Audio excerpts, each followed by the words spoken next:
And we're live on the twitch.tv/the Xisuma, not the youtube.com/the xisumavoid, no.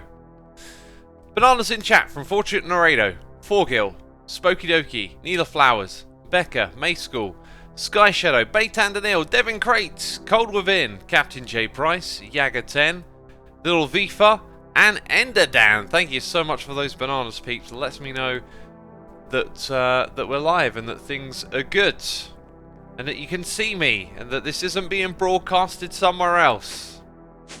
Oh yes. So I have plans to stream on YouTube. Those plans have changed. I will explain why. I want to give it a little bit of time before we get into that. Also, what's this sound? What was that? Yeah, basically, if I talk about it straight away, lots of people are gonna come in and keep asking. So let's give it like 10 minutes, and then I'll explain. So if anyone, Blackjack says you disconnected your phone. Blackjack, you and your infinite wisdom, you're wrong. Okay, you might be great at the modded Minecraft, but when it comes to the real world, you're wrong. That is the sound of me disconnecting my phone. This is the sound of me connecting it. If I can connect. Connect! Oh, thank you. Thank you, thank you, thank you. Was the season being this short planned to begin with, or was it something you decided later on? We will chat about season 8 later on as well. We'll do the talk about all the things, basically. I'm going to just start building, because oh yeah, I don't have my helmet on. I have been thinking about what I want to do next, and I think I can manage sort of doing some building while chatting about other stuff. And we got Mon PJC kicking it off with some gifted subs to QDC, Saturnbot, Burt Potato, Genderless Emo, and the Drum Kid 92. Thank you for giving those subs. If you just heard your name read out loud, be sure to say thanks in chat to Mon PJC.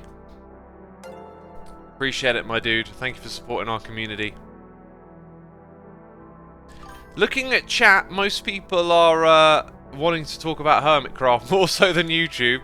Mom PJC says happy Christmas, dude. Thank you. Happy Christmas to you too. Hope you have a good one, and to everyone here as well. We also got a Cheesy Boy here with a Prime subscription. Cheesy Boy, thank you for the Prime.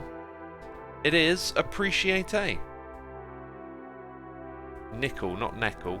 It's called Nickel. Gonna grab some of this. Gonna grab all the sheet. All the sheet metal. No YouTube stream, says QDC. QDC, I think you're asking me because I just mentioned no one else mentioned it, right? Well, I'll get into it. I've told you we'll get into it. Oh, we'll get into it. We will.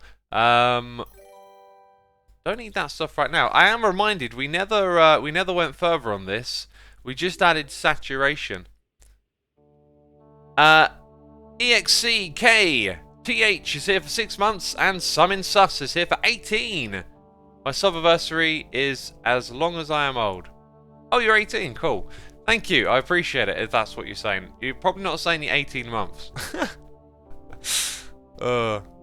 Thank you. Sweet Sunny Dream says, morning all. May your upcoming days be happy and health no matter what you celebrate or not. Ah, that's nice. That's very kind. Oh, and the Arctic Viking is here, gifting 10 subs. Goodness me. Old MC Noob, Fish Snake God, Irish King, Keegs420, Mighty Dogs, Agreasy V, Rorox, Morgan Corn, General Sweet Pants, Amelia Camellia. That's a cool name. I like the rhymes. Be sure to say thanks in chat, and the Arctic Viking, thank you so much for supporting our community again. Very kind of you. Light Slab says the season's ending was epic. Thanks to you and your entire crew for an amazing job. Appreciate it, thank you. We'll talk all about that stuff today. Oh my god, dude, season 8 is over and I'm so darn sad.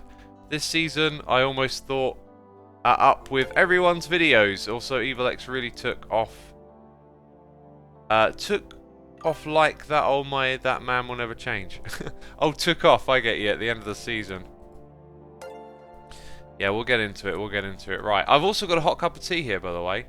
Need to start drinking that. Becca's here with cheers and biddies, saying happy holidays and all that. But the most important question is Evil X dead? Is Evil X dead, peeps? It's a cliffhanger. Yo, what will happen next? With Evil X, who knows? You'll see a little bit more of Evil X, actually. You will actually see a little bit more of Evil X real soon. I won't say more. Thank you for the biddies, Becca. Pole Gamer 29, thank you for the Prime, and Chicken Soup, thank you for gifting the sub to Sparky Mercy. We always appreciate the gifted subs. Be sure to say thanks in chat, Sparky, and thank you again, Chicken Soup. So, what I need to do is go to the environmental thing over here and just we were gonna have a look at making that, but that requires go to the end. Haste. Woo! I want to make it. How many haste modifiers? Can I put multiple haste modifiers on this? Oh, now my mind is ticking over with questions, you see.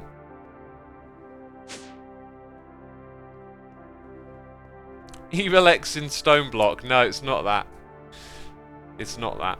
Right, I think there's not a lot of questions about YouTube. I'll explain that first, then we'll get to Hermitcraft. I guess the title of the stream is Hermitcraft Discussion as well, so most of you are like probably tuning in and just like seeing that and wanting to talk about it, right? DTJ Kosh, thank you for cheers and bits, saying happy holidays and hope everyone has had a happy new year. No, I added in a word there. Has a happy new year. Why did I add in a word? I added in a word. It made the sentence confusing. I confused myself.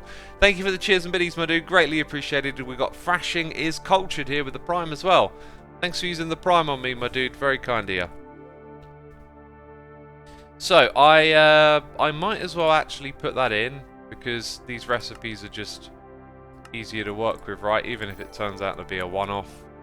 But this I might make multiple of. So not only will we have that, we'll have the dependency, which is the golden pickaxe. We got Immy160 here for 20 months, and Sea Turtle is here with some cheers and bits. Thank you, Sea Turtle. I saw you hanging out over on YouTube. Thank you for coming over, and appreciate the biddies. We got Digital Fart here with the Prime. Oh, I do like a little bit of potty humour, don't I? Goodness me. I think I'll add regen and resistance. These cheers and biddies keeps coming in. Goodness me, peeps. Heart of Ink Productions is here with some cheers and biddies as well. Thank you so much. Really appreciate it. And Anonymous, my favourite poet, gifting a sub to Soundwave Hope for 21 months. Again, thank you so much for your wonderful support, peeps. Wonderful start to this Christmas. I did get a message from someone saying, "Oh, X, take the time off, go be with your family." And I was like, "Look, I will literally just be here doing nothing." You know, I am going to see my family later in the day and over the next few days. So don't you worry about me. This is the last of our daily streaming streak as well. Just realised, goodness me. And another one, Iddy Lee Sihavahala. First of all, let me apologise for butchering your name, and then thank you for those cheers and biddies. Greatly appreciated. And thank you for all the nice Christmas wishes in chat as well. Right, what did we just do? Did we do regen? Because it moves, and then I lose track of where I am. Regen. Resistance is next. Shields?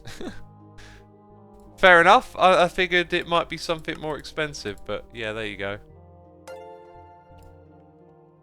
Got that one sorted out. XX Bandit Blue, thank you for this subscription. Appreciate you subscribing. Make 5 resistance modifiers for damage immunity, says Thomas. Thank you, Thomas. Gosh, some of you really know you're modded. So 5 resistance modifiers. I guess that probably counts for fire resistance. Invisibility might be sort of useful, but I'm not sure. And I like the way my current thing works. I don't really need a health boost. I mean, I could if I wanted to have loads of fancy extra little hearts, but honestly, it's just going to take up more space on the screen. It's not like I need the hearts for anything. Maybe later on when there's the, like, when we fight the what's it called? The Draconic? The Draconic? The Draconic Dragon? Yeah, I'm not sure if I'm sounding like a Wally or not now. I think that's the thing. There's like a extra dragon boss. Luna the blah! Get other words. Luna, Moon, Bo. Thank you for subscribing. Peach19. Thank you again ever so much. We got over 1,000 peeps tuning in on Christmas Eve morning. Hope you all are having a good one, and be sure to hit the follow button over here on Twitch. If you came from YouTube, I apologise for all that mess. We are going to talk about that in literally a second. I just want to quickly type in resistance. Yes. 5 apparently to stop taking damage. And let's just use the old @environmental tech to remind myself of the other ones. So I'll put a regen modifier on. Speed? Oh, that's for the other thing, isn't it? Right, now they're alphabetically sorted, I think is the problem. Haste. Accuracy. Creative flight. Yeah, I think haste was the other one I was curious in, so I kind of want to experiment and see how far it goes. Let's get some obsidian. That would be a great test. There it is, obsidian. I still think we don't have an obsidian farm, by the way, peeps. Or did we make, like, essence for obsidian? So yeah, and let's grab those. And we got Mario, 3DS64 here with the Prime. Midnight Toil is here for 7 months, saying looking forward to start watching these streams from the beginning on YouTube. Cool. Do you mean on the second channel? Because there's a lot of them. But thank you for the 7 months. We've got Yellow Harold, the one and only, here for 69 months. Merry Christmas, Xisuma in chat. We celebrate it today, so can't hang around for long, but hope you all have a great holiday season. Yeah, that's right. Parts of the world celebrate it today. Here in the UK, we celebrate it tomorrow. But thanks so much, my dude. Hope you have a great one.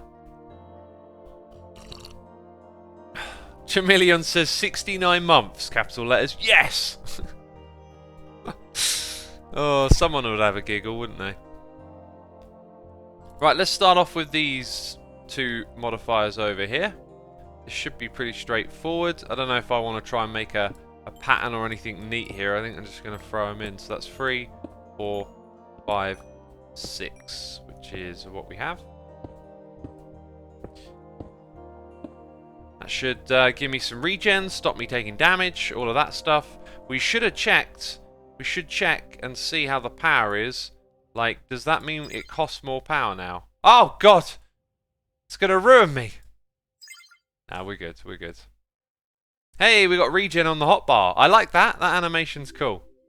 You know what? I could just put in like 5 regen things as well, right? Cartblex, welcome to the stream, my dude.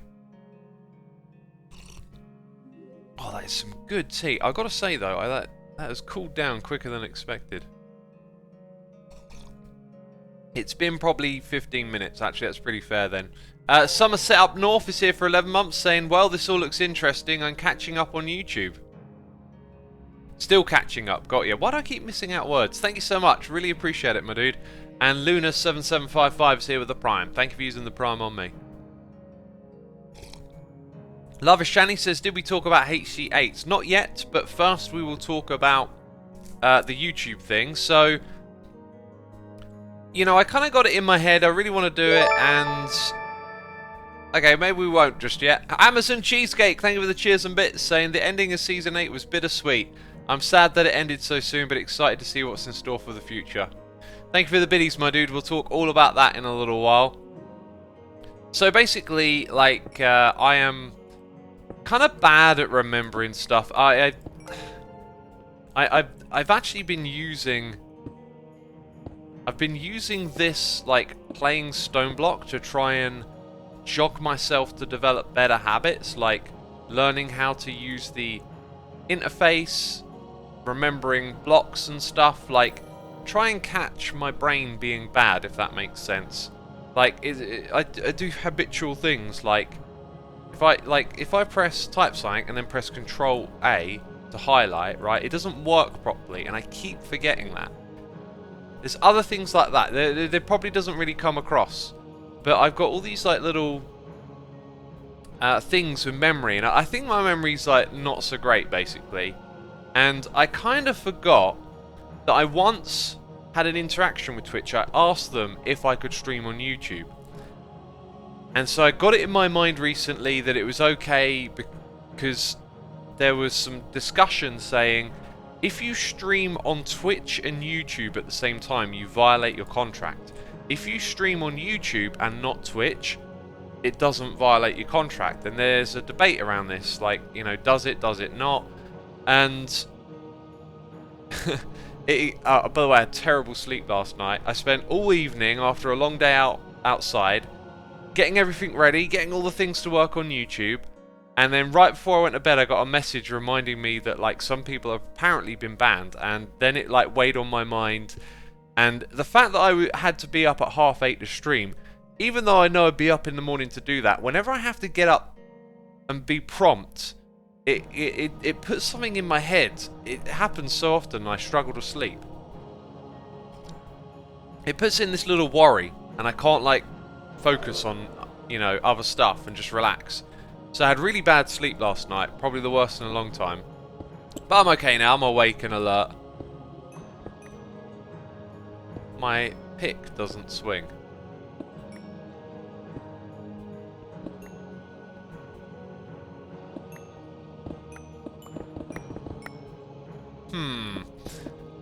Definitely mine that faster now, don't we? But the fact that the pick doesn't swing is really weird. I think I'll keep it. I think I'm going to add more regen as well, maybe. So yeah, haste is there. It doesn't tell you what level of haste. Interesting. I'm going to add 4 more regen. So yeah, I kind of got this idea in my head that it would be okay to. I kind of forgot that there are some differing opinions on that, and that I contacted Twitch in the past. I try to go to sleep, and all I'm thinking about is, oh, is this a good idea or not? And eventually I settled on the idea of like, don't risk it, just move it back over to Twitch, it'll be fine. And then I was able to rest a little easier, but by then like my sleep was completely messed up. So yeah, so now we're over here on Twitch, right? But I also looked up on my phone when I should have been sleeping. I was on my phone, right? I looked it up, and I'd actually asked them in the past, and I forgot the answer they gave me, because the answer they gave me was incredibly vague. It was like really not that helpful, and it was like a yes, no, but we're not going to tell you, contact a lawyer type answer, right? So I sent off an email just saying, look, can I get some proper clarification on this, or can we like modify the contract and make an agreement here? Because essentially what I want to do, hang on, this should be turning up. What I want to do is stream on... Oh, I didn't make a recipe for it. That makes sense. What I want to do is stream on YouTube to basically say, like, this is what my Twitch streams are like. Do you like it? Come over here and, you know, catch them in the future. That's what I'm trying to do. Saturate... Wait, was I typing in the wrong word as well? I think I was even typing in the wrong word, but yeah, I didn't have a recipe for it. So that's what I wanted to do. Now we're not doing it, and that's the story. So I apologise if anyone... You could post a VOD over on your main channel, says Weather Hayden. All my VODs are on my second channel, and they'll continue to go there. I wanted to do the stream itself on the main channel, just because I know it will reach more people. It always does. When you do it that way around. Hang on, now I'm confused again. Saturation, right? Oh, there we go. So this is potentially stupid overkill, but the part of my brain that's like, oh look, it's neat, each side has its own little modifier. That bit wins out. Whoopsie. I did an oopsie. Let's put that back. So yeah, that's why we're now on Twitch instead of YouTube. Long story short. How is Joe able to do both with no issues, says Little Lights Lab? He doesn't have a contract with Twitch, that's why. I do. I'm a partner. Gradient ____, thank you for the Prime subscription. Gobcap, thank you for 21 months. Patrice Bart is here for 12, a whole year. And Brooksy96 here for 40 Thor. Thank you so much, greatly appreciated. They are capped at the level of the beacon, i.e. you can get haste to 6, says Blackjack. Oh, really?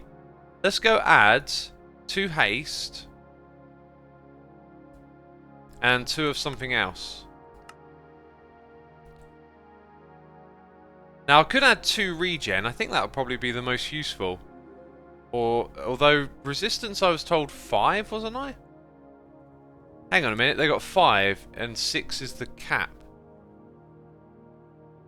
Oh, let's just put 1 of each extra in, right? So, 1 haste. 1 more saturation. Oh, there was actually one other type of thing, creative flight, that I might want to put in here eventually. So we can just take out something that's like blatantly not going to be that useful. 1 regen, so haste, saturation, regen.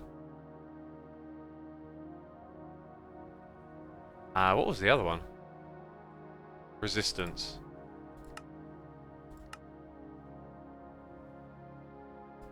There we go. This mod pack is very confusing, says Tink Animations. Yes, it will be, because there's just tons of new and novel things everywhere. However, some of the basics of Minecraft remain, like building and things looking cool and having an awesome base. Okay, so now we should be super duper unkillable, right? I hope. I wouldn't say that feels much faster. I kind of like that the pick doesn't swing, because the swinging can get a little obnoxious. So, you know. Someone in chat was asking, how do I become a partner, or what does that mean? Like, it scrolled off the screen right as I was reading it. Yeah, you get a partnership. It means you get a cut of the ad revenue, you get access to subscriptions and stuff like that. So you have to apply for it after a certain amount. For me, I got it like years ago, and I didn't have to stream, if I remember correctly, too much to get it, because I had the old air quotes YouTube clout. Basically, I was bringing people over from YouTube straight over to Twitch. So quite quickly did I have the right size audience to then get a Twitch partnership. So yeah, some people grind away at years to get it. And some people like myself have a platform somewhere else and then are able to bring that over, so to speak. Let's get some scaffolding up in here. I got lots that I want to do with this building stuff today. Night Sport is here for 8 months. Thank you, Night Sport. Greatly appreciated. Hope you're enjoying the stream. Wait, why a 10-second cooldown, not the usual 5, says Weather Hayden. Probably just because we got quite a lot more peeps here today. We're up to 1,400. Thank you everyone for tuning in. Be sure to hit that follow button over here on Twitch if you're enjoying it so far. Right, I'm missing a material, and I think I know what one it will be. By the way, tell me if I'm going mad or not, but is the glowing glass effect, or sorry, the tint, let's say, of the glowing glass no longer visible? Alright?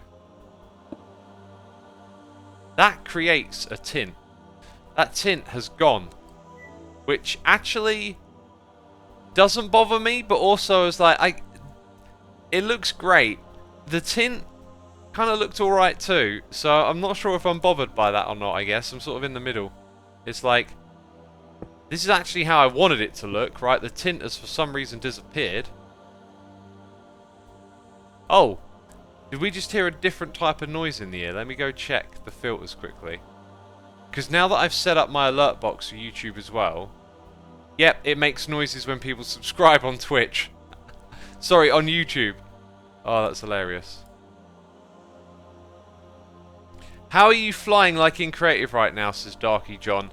So in modded Minecraft, you have a big like rabbit hole of technology and things that you can make, and one of those things is called an angel ring that allows you to fly. I've also got a giant battery that's wirelessly charged in here. I keep taking those off and they keep reappearing. I'm going mad here. I decided I don't want them on anymore. And they keep reappearing. Yeah, so you have like a big rabbit hole of stuff. Modded plays very, very differently, depending on the mod pack as well. But a lot of it is about power play and grinding your way through like just crazy projects and stuff. Right, these are emitting a slight amount of light, which is what we want them to do. Yeah, so now what I think I'm going to do is have this thing turn to the side and go in this direction. I just kind of want to, air quotes, time it. Or get the feeling right. So, I'm going to imagine, I put that there, that there is like an invisible... Let's go 2 more blocks out. There's going to be like an invisible diagonal over to this space. Right, so that'll then be that block, and then behind it, over here, this is where I need to use night vision again. Gonna have a pillar come down here. Then I'm gonna get rid of all this. Actually, it looks... No, that looks a little bit off in terms of how I'm gonna get it all to distribute. Let's try again. So, put this here. So that's 1. Oh, right, we're off. 2, that's the 3rd gap. So what if I put it there? That's way closer, yeah. Actually, yeah, I think now I'm on the right track a bit more. How many blocks have we got here? 5, so let's go ahead and... Lost my scaffolding, there we go. And what height are we at? This height here, 1, 2, 3, 4, 5. Add another one of those. And it's plentiful distance away from there. Which I think is what I want. Yeah, that's what I want. Or do I? I think I might move it diagonal 2 blocks, yeah. Alright. Alright. So you want to talk about Hermitcraft, don't you? Don't you? I think we can talk about some Hermitcraft now. Alright. Question for all of you. Was that like a great season of Hermitcraft? Was it the best season? Was it your 2nd, 3rd favourite? Actually, let's do a poll and let's rank it. So, new poll. Okay. Season 8 was your... ... Favourite? 2nd? Fave? Chat is going wild. 3rd, fave. And then let's put... and least favourite. Right, and then y'all can vote. And you can tell me what it was for you, and then I'll tell you what it was for me.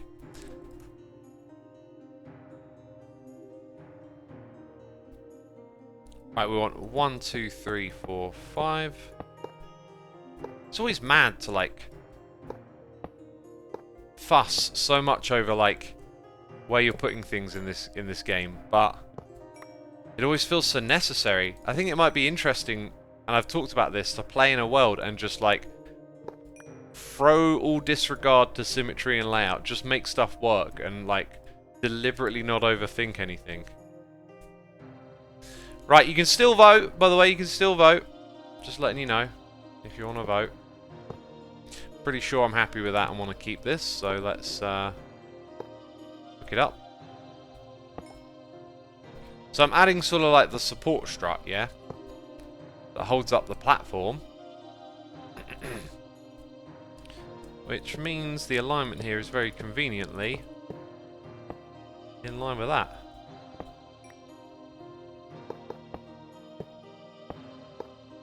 I don't mind Hermitcraft, but it's too boring. Every year the same, says Rotten Moan. Considering how different this season was, I'm gonna say no to that one. If you find it boring, that's perfectly fine. Like, Minecraft is essentially, you know, the same game, right? But this season of Hermitcraft was really different. Let's go for impose. I feel like this isn't going to do what I want it to. But what am I holding as well? Okay. Let's undo that. I think I selected the wrong idea. Additive, that's what we want. And then the other one is here. Also, additive. Yep, there you go. And then we go back to placement.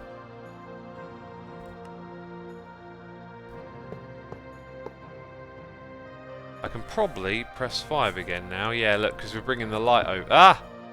Dang it. Custom textures were a good addition, and it was nice to have so many collabs between Hermits. Season 8 ended too soon. Season 8 was very entertaining, even though the role-playing was laid on a little heavy by a few Hermits. So let's have a look. Second favourite, interesting. Number 1 with 51%. Favourite with 22%.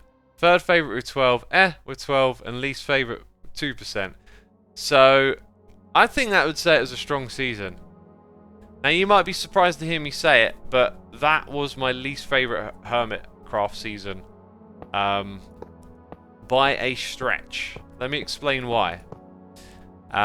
There is obviously like a drive inside a Hermitcraft to do role-playing and to create storylines and do bigger things inside the Minecraft game. I am learning that that is not for me. Not surprised, says Wavy Paradox.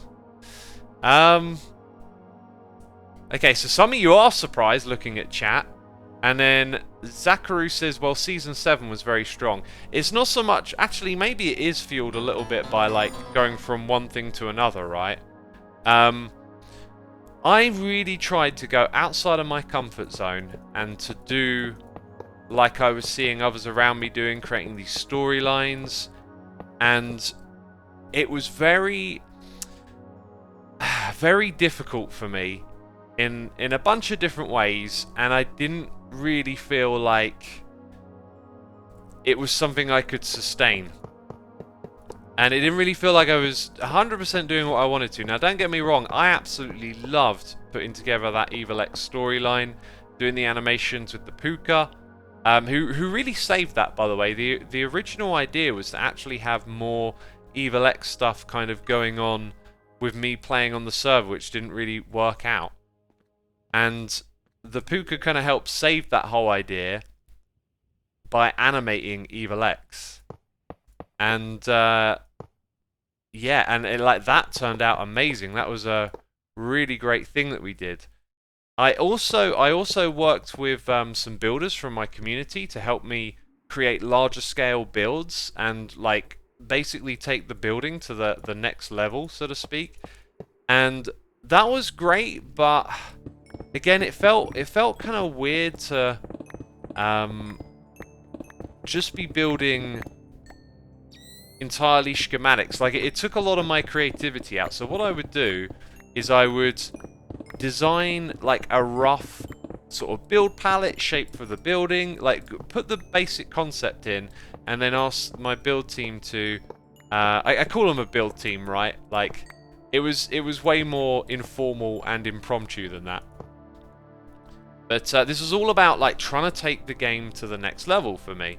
And how am I going to do this? Well, if I want to, you know, achieve these high-level builds, I should, you know, do like the others and work with builders and try and achieve it that way. And my builders did great. It felt weird to kind of like, I don't know, just not be the full architect of what I was doing. So yeah, I would hand over these concepts like the Evil Empire, the original building. I had designed it, got the vision in place, had this idea of these like arcs and Evil X's on top, and I was putting together this building, and it just wasn't quite like popping the way I wanted to.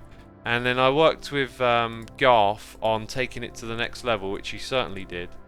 And yeah, so there was that. So the first bit that you see in the season, the like island area, that's just all me playing off the cuff. And then after that, I started working with the builders for the Evil Empire and the village.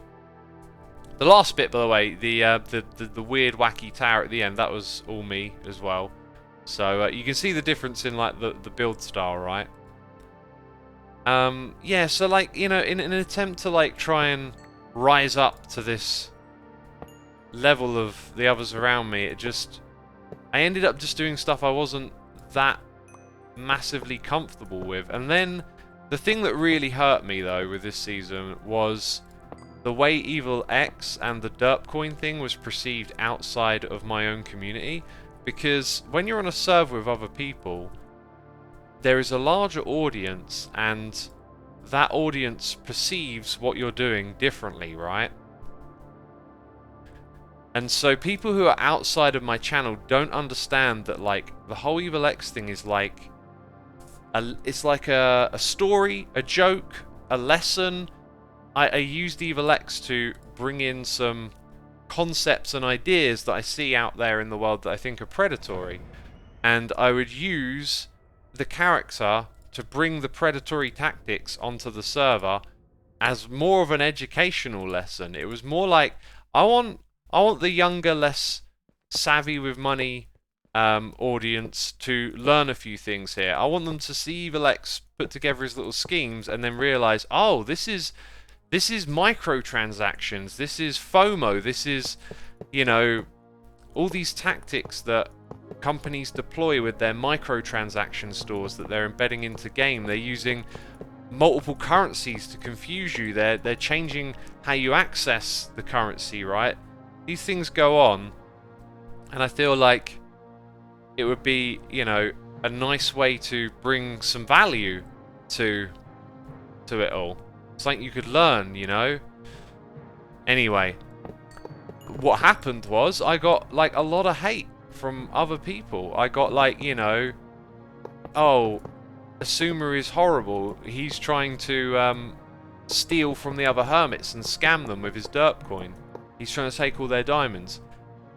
And it was very obvious that for some people, the nuance of the story, the idea wasn't there. They also didn't seem to get that if you actually buy derp coin and spend it, everything was really cheap. I wasn't trying to actually make diamonds, right? Because it's just a story. So I'm not trying to make diamonds with this Evil X plan. I'm not actually trying to be the richest hermit. It's a story. And that seemed to get completely lost on people as well. If you went into the store and brought some stuff, it was really cheap. Like, it was dirt cheap. I was selling stuff for, like, you know, nothing.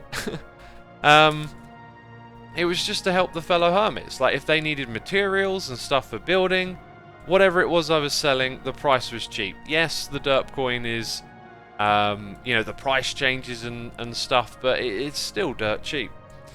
And that really got lost on people, and it was really disheartening. Now, I know that's probably a small portion of the audience, or like a, let's say, younger, less savvy, but it still hurt. And also it was like, it was coming from outside my own audience and a much larger audience as well, and I just thought, I don't want to be perceived this way, you know.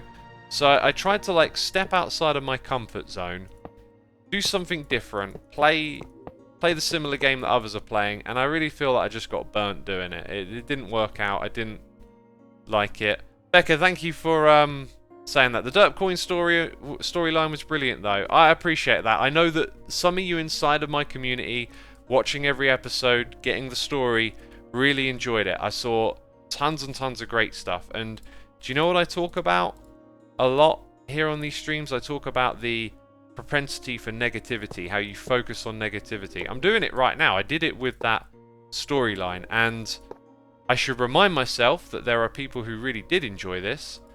That is definitely a good thing to focus on.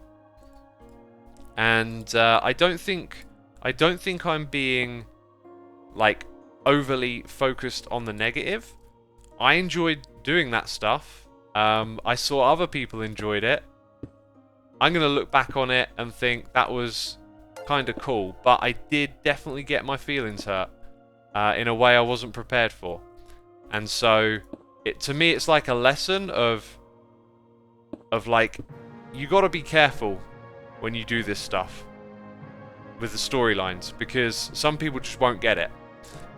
And what I didn't expect was that they would think that I am Evil X. I'm trying to scam the Hermit. I did not see that coming, and it really upset me. And I don't want to do something like that again because of it. But yeah, you know, and I'll just look at it like, hey, it was a learning curve or something like that, right? I gave it a try. It didn't work out. I'm not going to do it again. and then I'll move on. So yeah, that's basically it for me. I intentionally stepped outside of my comfort zone to try and create a storyline, an arc. I embedded it with things that I wanted to teach people and things I saw going on in the world. I thought it would be useful to learn through this story. I also tried to do the building thing different. Like, it's not like me to build a village and a bunch of buildings outside, and so that was very different. And so I tried to do a whole bunch of things differently, and they all kind of, like, you know, took a bit of a toll, I guess, because when you do what you're comfortable with and what you know, it's very easy, it flows. When you try and do stuff that's difficult, guess what? It's difficult, right? And when you have to, like, constantly engage your creativity and whatnot, it's a weird space to operate in, because on one hand it's like you're sort of playing a game, how can this be difficult? But on the other hand, it's like you're working in the world of creativity, and that stuff is like really tricky to get right. But yeah, there you go, there's a bit of a waffle for you. Let's go back to the noises. We've got the Viking Dane here for 12 months. Thank you so much, Viking Dane, greatly appreciated. Night Sport is here for 8. We got Sally Ann 123 for 73 months. Goodness me. Thank you so much, Sally Ann. I hope you have a great Christmas. We have Space XPLR here for 5 months. Loved the ending of Season 8. Loved how everyone gave it their own twist. And dang. Evil X stealing all the diamonds, though. What was your favourite season so far, and why? I think my favourite seasons of Hermitcraft are 6, 7... 4 and 2, and I don't know what order to put them in, but those ones seem to stand out a little more than the others for me. Nix Belial is here for 7 months. Thank you for the kind message. Appreciate the support. Brennana, if I'm getting it right. 826 here with the Prime. LYJ Muji is here for 28 months, and we got Necroscope 6699 here with the Prime. Thank you so much, as always. Joe Snow says 2 was fantastic. 2 was a different time. I feel like 1, 2, and 3 were a different era. Season 4 and 5 was then like a transition to 6, 7, and 8 are like the current era, right? If you think of how they've developed and things have evolved. What were we going to talk about next? 2, 4, 6, and 7 are very agreeable, the best seasons, says Right Paladin. Well, we're clearly on the same wavelength on that opinion then. Right, I've got to do a bit of thinking about building whilst talking, and that's always tricky.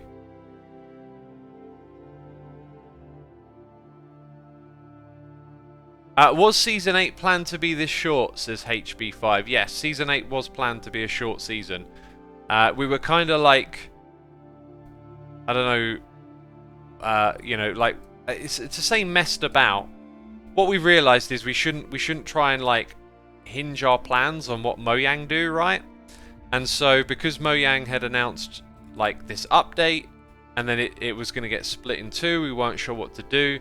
We ended up just basically giving a short season a try. It's something that had been discussed in the past, and do you know what? I hate it. I want to play on a world for far longer than that, to do all the things that I want to do in a world. And the knowledge of knowing like it's going to end really kind of like doesn't work for me. It just, like, having an expiry date on a world while you're playing in it just makes it harder to really enjoy it. I don't know why, because you know the world's going to end eventually, but yeah, you know, you end up scaling back some of your projects and ideas because you've got like time constraints and whatnot. And so personally, I weren't so keen on that aspect, I guess.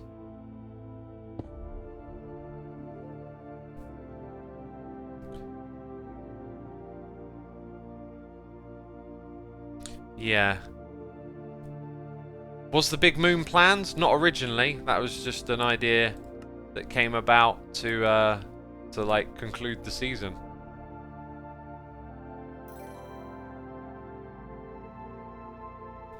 Right, so we've got to have a wall over here. Just wondering what material we've used. Oh, let's use lead again. I think we need a bit of contrast here and there. Right, I need to keep taking your questions from chat about the season. But we've got Dub IGK here for 21 months and Double Moses here for 16. Thank you so much for your support. Really appreciate it. And we got Evil X. 63 months from Bugman CX. Appreciate it. Happy Crimbo. Thank you, my dude. Always find that one funny. Crimbo. Moa Silver Shadow says, I guess there are multiple hermits that felt the same way, since there are some who didn't really upload much this season. Yeah, there was definitely less uploading from some. Like, I struggled towards the end of the season. It's really weird trying to pace yourself. That's another thing, again, going outside of your comfort zone. Like, if we do a moon thing again, obviously it won't be the moon, but you know what I mean, like big storyline. I think I'm done with trying to be a part of storylines and stuff. It really doesn't work for me. I just want to play Minecraft, and I love what the others are doing, don't get me wrong. I like other people doing it. I don't want to be the one doing it because it just confuses the heck out of me. Like, I didn't really know what to do with the moon, right? Like, I could tie the moon into my Evil X storyline wonderfully. In fact, it worked really well for that, right? You know, I say I don't know what I'm doing, but when it comes to role-playing and all of that, it's not really my strength. I think it's easier just for me to be me than to be me playing a character. So yeah, I think like this season will be a strong like lesson for me on sticking to my guns sometimes. You know? Do more to stay in your comfort zone. You'll be happier and produce more that way, Xisuma says. Giri Suide. No, there's no D. Sulci. There we go, got it. I take a little bit more time to focus, I can get these words, right? Yeah, thank you. I appreciate you saying that. My Season 9 plans are to basically swing back and, like, go Season 2 mode is what I'm thinking. I mean, I'm not going to build a Wastelands, but, like, I want to get back to that spirit of just Minecraft, right? Just Minecraft for Minecraft's sake. And do Minecrafty projects. And I've already got loads of ideas ticking over in my mind. And when I look back at my ideas list for Season 8, there was so much stuff that I didn't do because it wasn't storyliney. It didn't make sense. Why am I going over there and doing that thing? Why do I have to explain it? If I'm just playing Minecraft, I don't have to explain it. I can be like, hey, I want to go do this. I think I'd like to build a mob sorter, for example, and have a fun project with mobs getting processed into groups and stuff. And I didn't have an explanation for that, whereas, like, I won't need to if I'm not doing a storyline, right? I just can't get my head around how the storylines work, especially when you gotta juggle them with other people on the server. That gets tricky too. So I'm kind of glad it's over now. Yeah, like I don't want to say that like it's all negative or something. It's just like I've said it a gazillion times. Tried to do something really different, and it didn't really work. What happened to resetting outside the main continent? Was that going to happen for Caves and Cliffs 2 instead of the ending? Why did you choose the ending over the reset? We didn't want to tell people it was a short season because like, if you tell people it's a short season, you'll struggle in the same way I and some others struggled. Like, it's hard to commit to something that's immediately finite, right? So, you know, like, it could have been an option at some point. Maybe we change our mind, Mojang changed their plans. Alright, we can reset the chunks or do that. We haven't done that in a season before, right? Like, it's not a bad option to have. But, you know, like, we don't want to say, hey, new season of Hermitcraft, it'll be over by the end of the year. And then a lot of people might be like, well, I won't bother watching then, you know? And there was a lot of cool stuff that went on this season, and a lot of entertainment was had. And I think people would have missed out on that, so I don't know where these vents are going to go. This one actually might look pretty cool, sort of going up here. Mess about with that idea.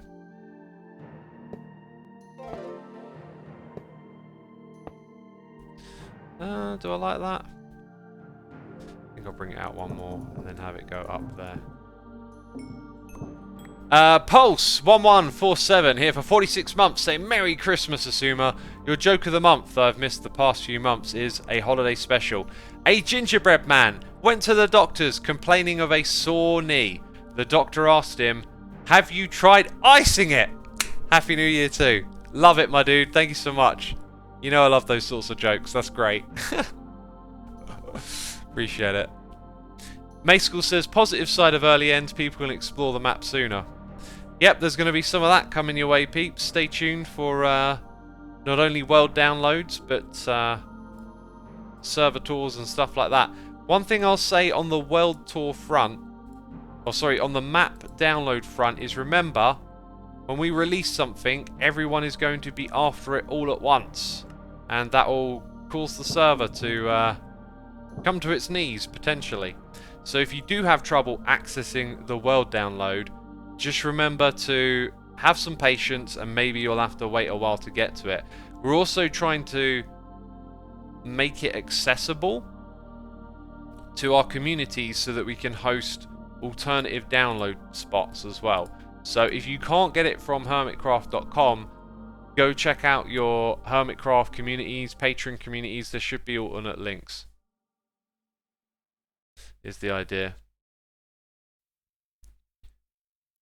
Right, yeah, by the way, also got to shout out Ren and Doc. I think Ren and Doc put together the most wonderful season of Hermitcraft, next level stuff I've seen, right?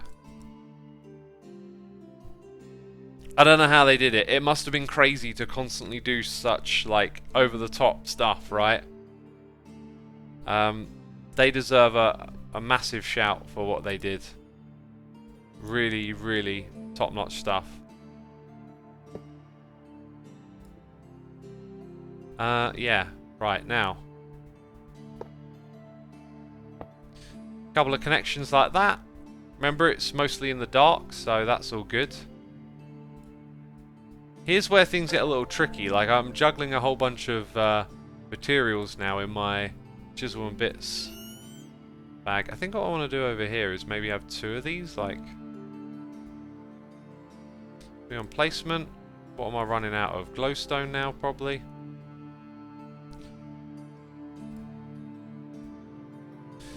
Right, chuck that in there. God, every time.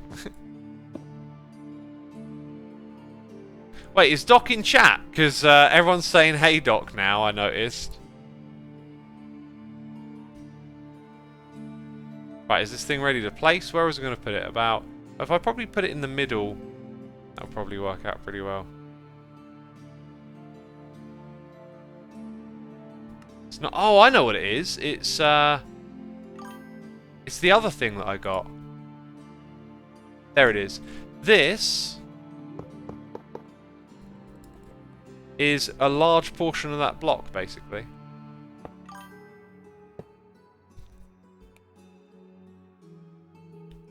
Then let's put one there. And then match this up.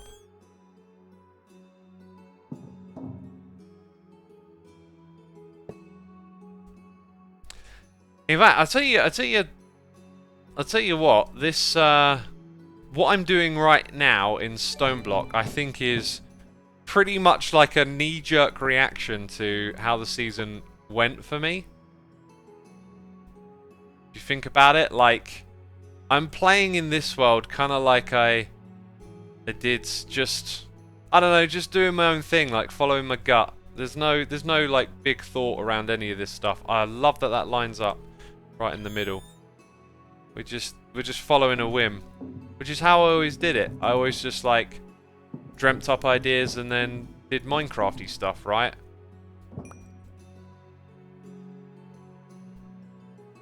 I think roleplay can be good in small amounts, just jokingly, like starting a war like the Mycelium Resistance. You go further than that and it feels forced, says Naked Squid. Yeah, so like making a character like Evil X, that's a bit much for me. Even some of the smaller stuff, I don't know, my brain is just quite literal, I think, and so it's tricky for me to play games where you take on a role. Right, well this thing's quite wide, this platform. I'm gonna put it, that'll do. That's some really great lighting. I feel like those two should probably connect, these vents as well. I might be going a bit too far now, but let's say we come out to here.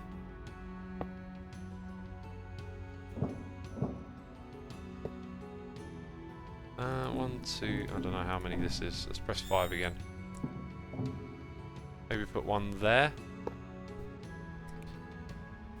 Yeah, that looks a little better. I don't know why, I just feel like that's the way it should be. That's nice. Really good. I like the way it lights up this over here. Right, let's clear some space out the back and continue building. Doc M says, I disagree. You cannot stand still. You need to try new things. Some people might not like it, but is not what the majority thinks. I understand. In other aspects of life, like for me, there is areas which change and whatnot, and you challenge yourself. As a creator right here, I feel like it is like I know what I enjoy doing, and I kind of want to enjoy this, and I've tried to step outside and do something. I mean, here's the important distinction. I've tried to not do something that I was massively passionate about. I tried to do something that was what other people were passionate about, right? So I'm looking at Hermitcraft as a viewer and going, oh, this storyline stuff is so incredible. And then I try and do it myself, even though I don't feel like I have much of a story in me. It's not a passion. It's not like I'm trying to tell the world something. And so that's what didn't work for me, if that makes sense. So, you know, when I create content in the future that's going to be me going back to how I did it before. Ooh, okay, that's interesting.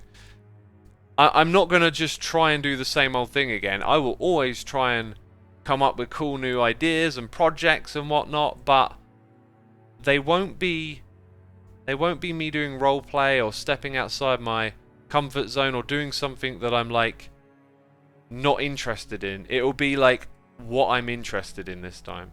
If I'm really interested in this idea that I've had, this thing that I'm going to do, I'll go for it. It might be challenging and difficult and whatnot, but I don't think I'm going to go, oh, other people are doing this and it's really good and I feel like I need to do it. Because that's what I did. I tried to do what other people were doing. It didn't work. Natural stories are best. Forced stories can feel bad, says Artastic. I mean, that's an interesting statement because but what are stories? Like because they're sort of between natural and they're like between false and truth, right? They are very organic and human. We tell stories to one another, right? So they're always technically air quotes forced, but they're always partially natural. It's like it's more of a case of like, can you execute them well? I feel like my storyline was pretty good thanks to the Puka. I think me trying to do it with Evil X on the server was terrible, and it was probably a blessing that my Evil X voice here sounds absolutely terrible and is garbage. because this mixer, which I plan to have the Evil X voice on and go onto the server as Evil X and interact with the other hermits, it just kept causing me hassle. And so I gave up on that idea, and I don't think it would have worked out very well. Oh, it didn't fully recharge yet. That's why we got blocks left over.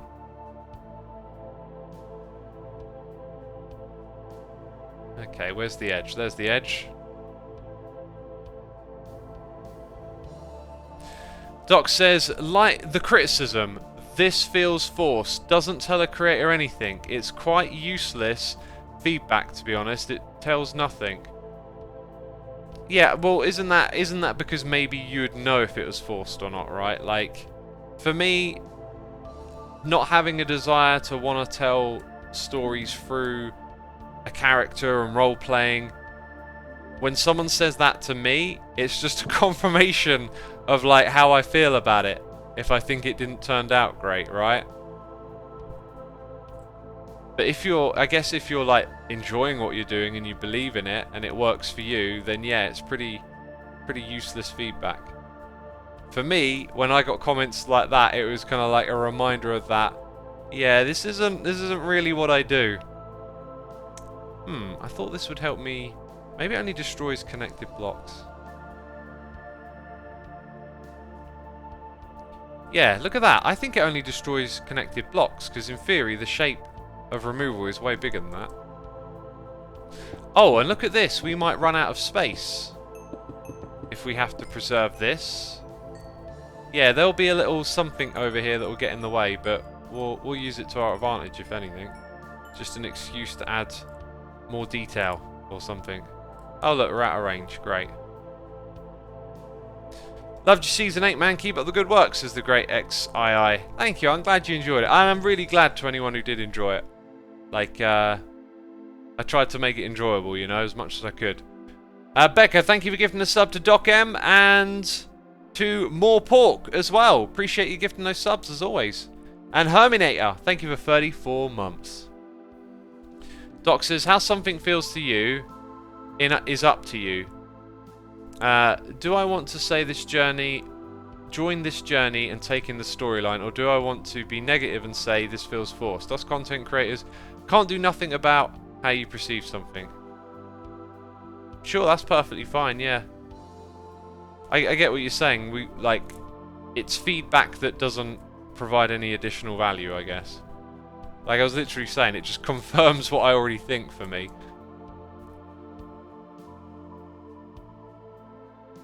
Minecraft needs a Christmas event, says Tommy the King. Aren't they running a whole Christmas thing with the maps that they're releasing? They're doing something festive, I know that.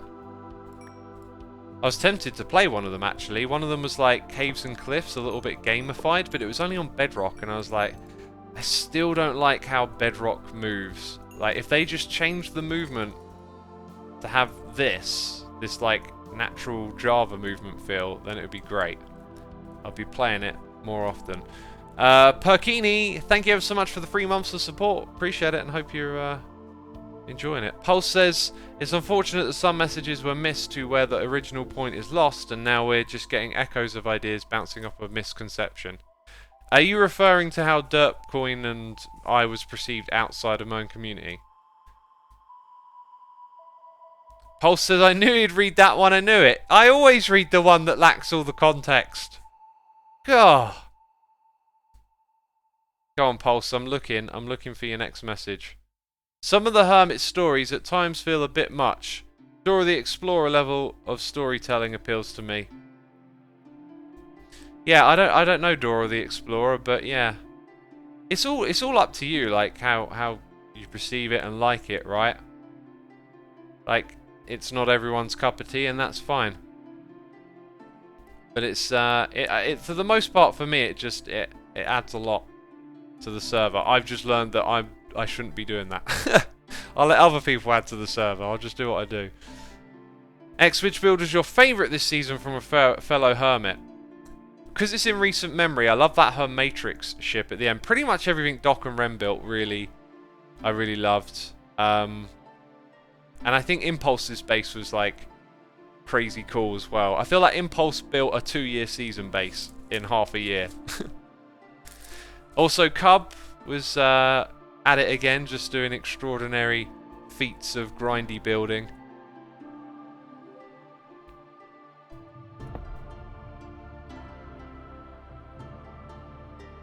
But it was an experimental season, and you've all learned so much, says Bobby. That's another great point, by the way. We experimented with textures, and obviously mods were on the server to make the blocks fly about. Like, it was... We were deliberately open to trying to make it different and do things differently and push the boundaries a little bit. And I don't know where that will go in the next season. I don't think it's, you know, immediately going to then move on to the next thing, but I think it gives us some understanding that actually we can push the boundaries of vanilla Minecraft a bit in the future when we have good ideas. Doc says, yeah, I'm still on the fence about the textures. What do you guys think? Here's what I think.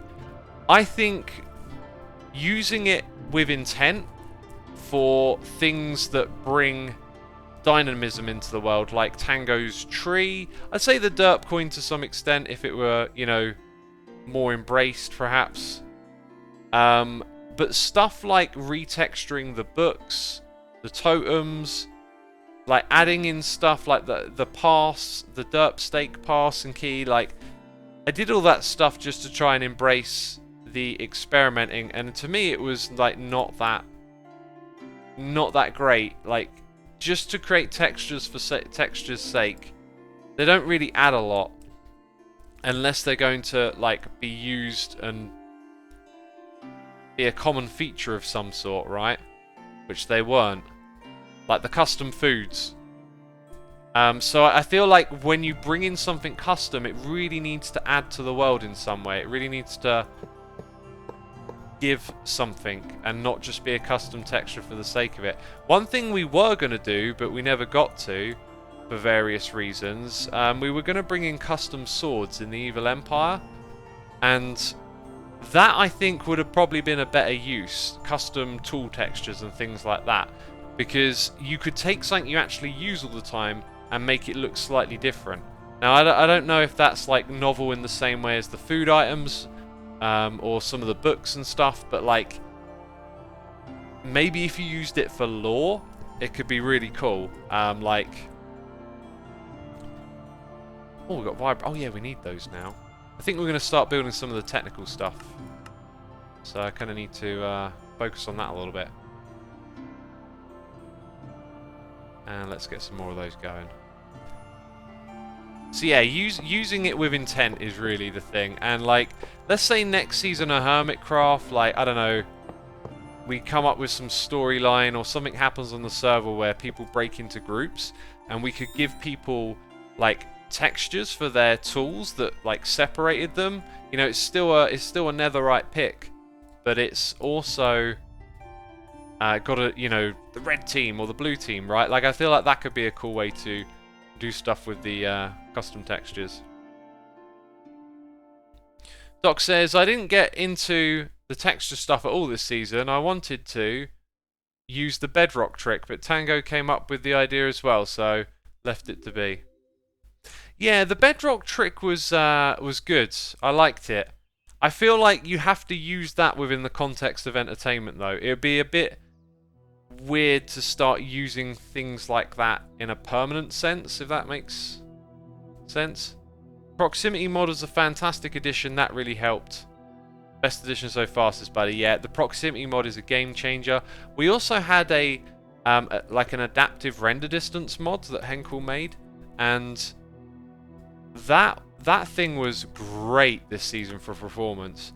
We had moments where the server performance struggled here and there, but overall it really held up well for half a year and could have kept going. I think the only people who suffered were Boatum, and that's because they not only built in the area together, there was like a lot of entity spamming, like with the boats, and then like chickens and all sorts of things in that area. Lots of item frames being used. So if you have a lot of people playing in that way, in the same area together, it's kind of like no surprise that you get some like lag issues. Adaptive render, is that what I said?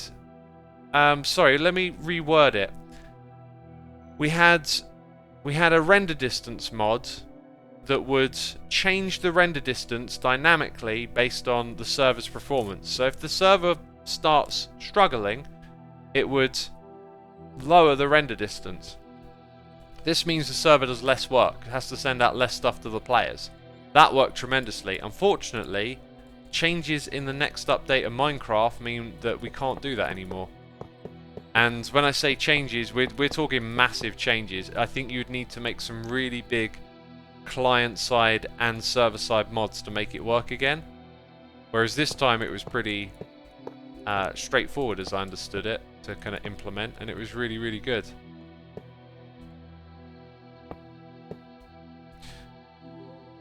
Pulse, I'm sorry, I kept looking at chat and I kept grabbing everyone else's message but yours. Doc says, Pulse, your idea what planning goes into storylines is far off. Do you really think the Mycelium War just randomly happened? Not all storylines are the same. The context Doc is referring to was the difference between forced and natural stories. The original message was saying basically that the person likes spontaneous stories that develop rather than deciding on a story from the get-go, dedicating the whole SMP experience to it. More like natural, like the Mycelium War. Force like the role of the moon had in the End of the Ceiling. Yeah, I mean, like, not all stories are created equally. I didn't really have much involvement in those, but like, not all of them are like spontaneous. Some are, some aren't. You know, it really depends, story to story. Okay, there we go. So this corridor is now going to handle capacitor banks on either side and take over this whole operation that we had going on here. Oh yeah, remember we're going to use those cryo things. I feel like the aesthetic is just a little bit off, and I'm wondering if maybe we could remedy this a little bit by changing things around. Like, what if this thing came out the top and went down and into the bank, and the bank was arranged a little different, or maybe the node was easier to access, closer to you. I think I'm not gonna worry too much as we're doing purely aesthetic stuff today. I shall. How big is this thing, by the way? Wow, that's a lot. I think I shall do a bit more work here and come back to that idea later.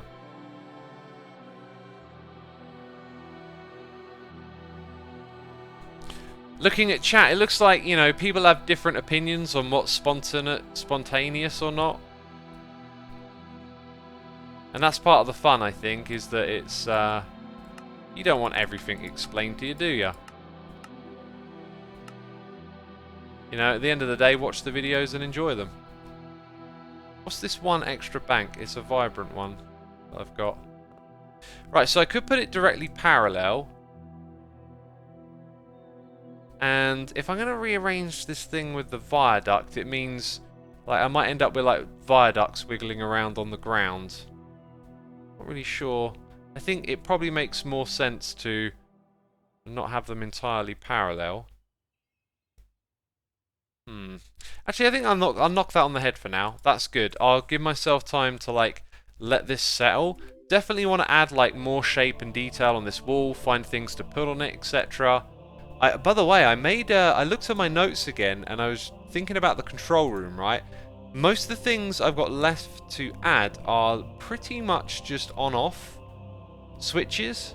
I don't know where I'm going to put that. I do not know where I'm going to put that. I don't think I'm going to do the idea with the ender chests and the translocators because there's a lot of them. Will we ever see Evil X again, says Peach? You will actually see more of Evil X in a few days, let's say. There's more Evil X coming your way. It's not over just yet. Although, I don't want to get your hopes up too much, actually. Just, let's just say there's something small. Alright, you'll see Evil X again. These ones right here, these are without the lighting fixtures. I don't really actually have to use the lighting fixture each and every time. I am just wondering if maybe I don't put it on the back there and put the lighting somewhere else. But anyway, I want to turn my attention over here because I love how this looks. Oh yeah, this is going to go in the build somewhere. But I love this bit here with the structure holding it off the wall. I'd like to get a little bit more of that going. The other thing is, I don't know like what else is going to be in this area yet. How about we pay attention to this sheet metal right here. Let's get that all the way across. Okay, we need more of it. Which one is it? Steel? Let's make sure we're crafting tons still. Nickel we kind of ran a little low on. Let's get a bit more of that. Lead was the other one. Yeah, let's get 1,000 lead in, as we're going to use that a lot more now, and then some more of this. Amoogles Doodles, thank you for 19 months. Greatly appreciated. Hope you're enjoying the stream and having a good time with us today. Do you already know what you're going to build next season, says Devin Crates. I have got ideas floating around for quite a few things at the moment. But do I know exactly what I'm going to build? I don't think I do just yet. I've got ideas for projects. Quite a few of them are ones I didn't do this season that I want to do. But I know how I'm going to play. That's the thing. I think I'm just going to like go back to how I used to do it, you know, before the storyline stuff started creeping in. I just want to play Minecraft and do cool ideas and live in a base and just keep it like that. And I don't really care if it's not, you know, the apex of what you could be doing. It's just what I want to do. Right, we got Caster MX13. Here's some cheers and biddies saying, always love watching the effort and care that you put into your work. Looking forward to the future. Thank you, my dude. I appreciate that. I'm assuming you're referring to all the detail work that we're doing here, which is really adding up to something. I feel like here I kind of want to embrace this just sort of ending there and have like a different wall come up. So up here there's definitely room to do that. We haven't worked on this like view in a while as well, and kind of looks like it's almost finished, but I do look at that and feel like there could be something behind this block. Be nice to find like a darker grey. Which reminds me, if we type in grey, we do have 2 lots of light grey concrete here, and we've got a chisel. The issue is, I think it doesn't really add much texture. It keeps everything pretty flat if you look at that. Which I don't like, but then it's... Ooh, maybe that one. It is off in the distance. So I wonder if we can get away with something here.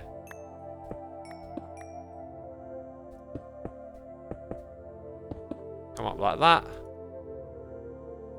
Bring it across. I tell you what, this looks weird when you don't have night vision.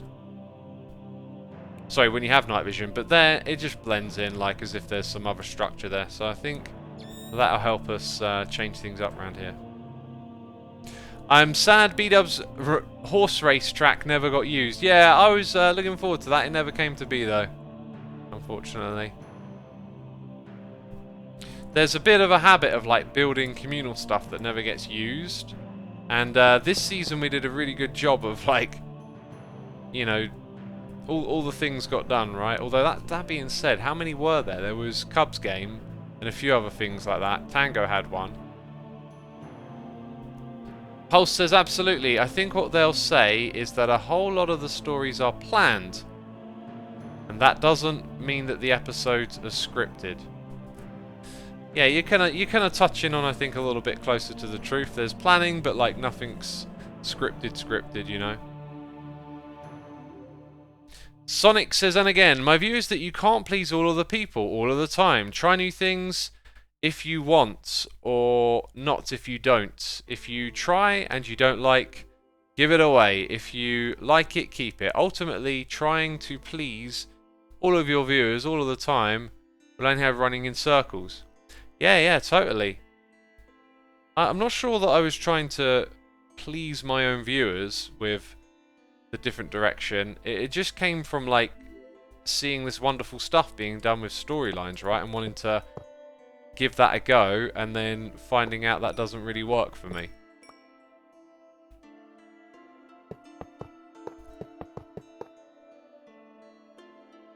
Right, so if I want this thing to, like, stop what it's currently doing, it can now occupy that space. And if it seems a bit like over the top to fuss over this stuff, this is what I do. Oh look, that would then line up with that texture, so that sort of wouldn't work there. Although you can always break rules, right? Like, who's to say I can't just share a bit of that texture? Maybe I'll put something in front of it. I've got an idea, actually. Something that could look a bit interesting. Gonna need more of that concrete, aren't we? Hey, wait a minute. Oh, that other mod must use a different spelling. Oh, I've actually got some more left. Well, that's good.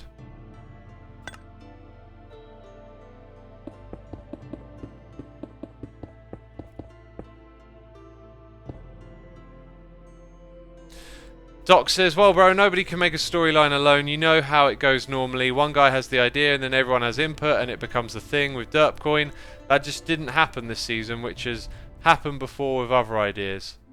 Yeah, I fully believe that Derpcoin was an absolute brilliant idea. It just didn't catch on. And by the way, thank you, Doc, so much for, like, embracing it. You and Ren really, like, gave me a lease of life with that one. I think if it had flopped, it would have just been a bit much. But yeah, like that I think it was a great idea. Because I really tried my best to you know, bring some good ideas to the table and give it a real shot, and I thought the Derpcoin idea was fantastic. Baytan Daniel says, Cub fan was your biggest customer. Well, I don't know 100% who was. Doc and Ren spent a lot of money over on the Derpcoin system. Playing more of an investing game, whereas Cub shopped there a lot, yeah. Finanton says, Derpcoin was a great idea. It didn't flop at all. Well, only a few people embraced it, right, is the idea. Whereas, as an alternative currency, providing the cheapest goods on the server, it's kind of sucked that we didn't bring more people over there to use it. I wonder if I should go for like a big contrast and maybe start to develop a new theme over in this area. I feel like I think I'd like to section it off more. Let's go with lead. Lead again. I like the lead one a lot. It's a bit darker. Let's make sure we got more of it rolling in. I think there's still some... Dang it. Being crafted. It keeps moving. So what I'm going to do is put lead all the way up to here. To this sort of height. That creates a bit of a gap. Down at this level, I think we might embrace it. All the way down to the floor. And look, I can't bear having some blocks placed that aren't actually being used. I have to remove them. Even though it's modded Minecraft, even though they're automated and free, essentially. Oh, that lines up with that corner. That pleases me so much. Isn't it nice when it just lines up perfectly with something else?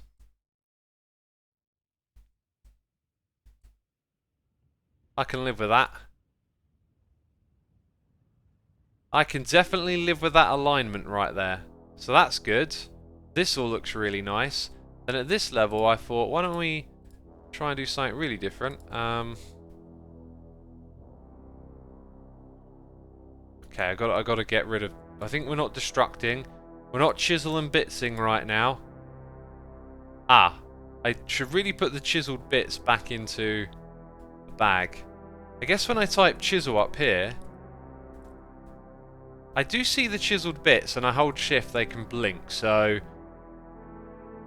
it shouldn't be too bad actually to store them like that. Right, so the thing I want is scaffolding, and we've got a lot of it, which is great. So what I thought we'd do is where this changes is have this and then scaffolding just go up to the ceiling. I don't know why, just thought like maybe that would look a little different, work somehow.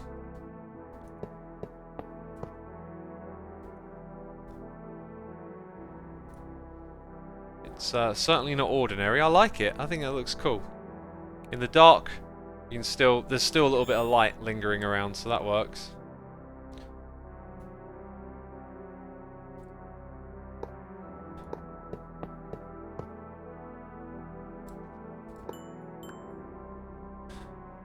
Right, I feel like I want to put in a light source around here.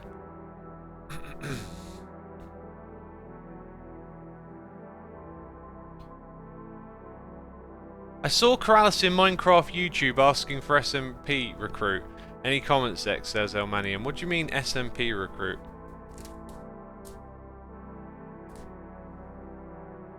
Pulse says it's so cool hanging out with X and Doc and getting to see behind the Hermitcraft curtain like this a bit more than usual. Yeah, I guess today's discussion has definitely been like that, hasn't it? Behind the curtain, so to speak. But you know, it's over now, right? Like it's time to kind of think about it, talk about it.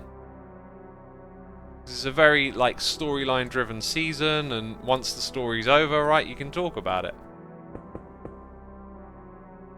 But you don't want to talk about it while it's happening. That would just, I don't know, take the fun out of the moment. Let's get our machine making some more of this for us. And I don't know how fast it is. It's probably a little bit slow. We'll have a look. We'll watch it work. A few blocks at a time coming through. Don't cry because it's over. Smile because it happens, says Pulse. Great quote. And one of the things I absolutely love. Like, when you reach the end of something, you can feel sad a lot of the time. Learning to like realize that you can be happy because it happened. That is a great thing. I mean, I could be sad that, like, you know, my favourite season of Hermitcraft isn't anymore, right? But, like, I had a favourite season of Hermitcraft. And, it was awesome. It was a great experience. And there'll be more in the future.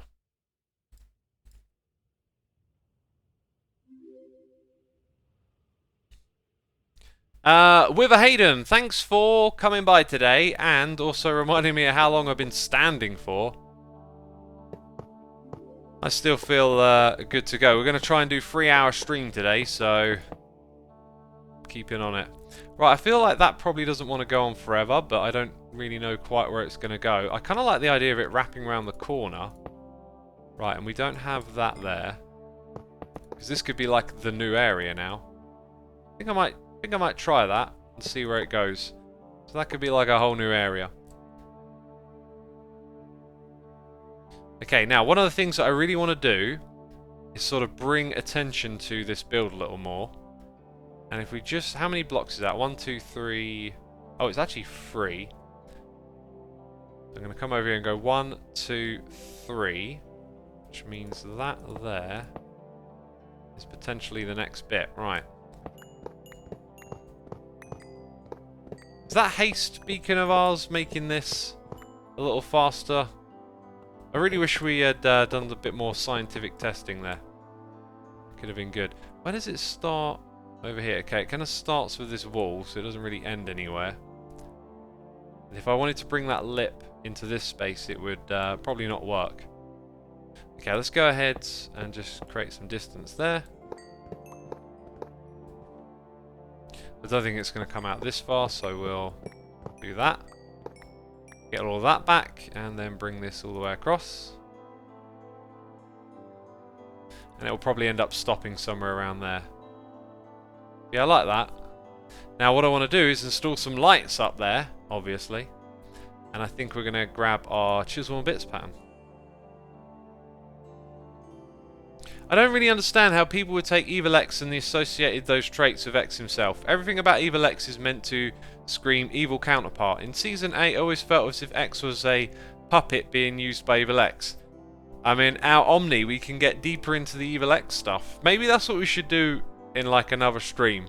Is like, I'll explain more about Evil X, because you've kind of like touched on exactly what was going on there, and I can point it out in a bit more detail as to what we put in the videos itself. But like the deal is that what I've noticed is that a portion of the audience treats Hermitcraft like things that happen in it are real, and so that would make Derpcoin and Evil X me, as opposed to a character. It would be real to that part of the audience, and so then it's like the Derpcoin is like me trying to scam hermits, which is what Evil X was doing, right?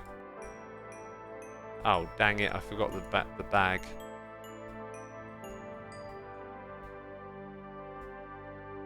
And if I throw them, I wonder if they go straight into the bag.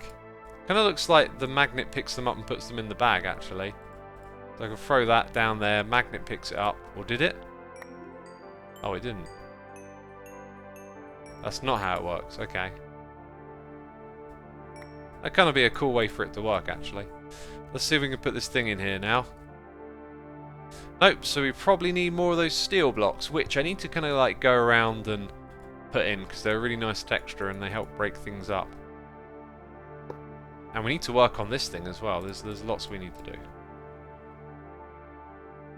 Just keep going around, looking at things and chipping away at it.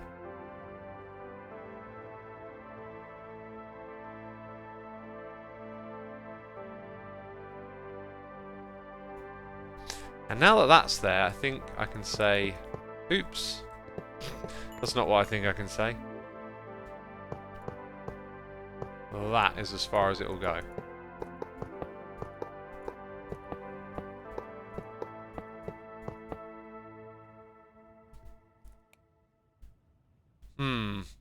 Kind of feel like maybe they could be brighter, or maybe more frequent, or bigger in some way. Yeah, I think bigger is actually what I'm thinking.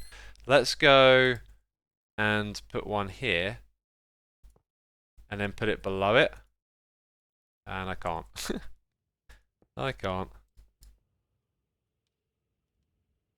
Now I can. Right, what happens if I want to just zap the whole thing away? I think if I break it, put a block there, that might work.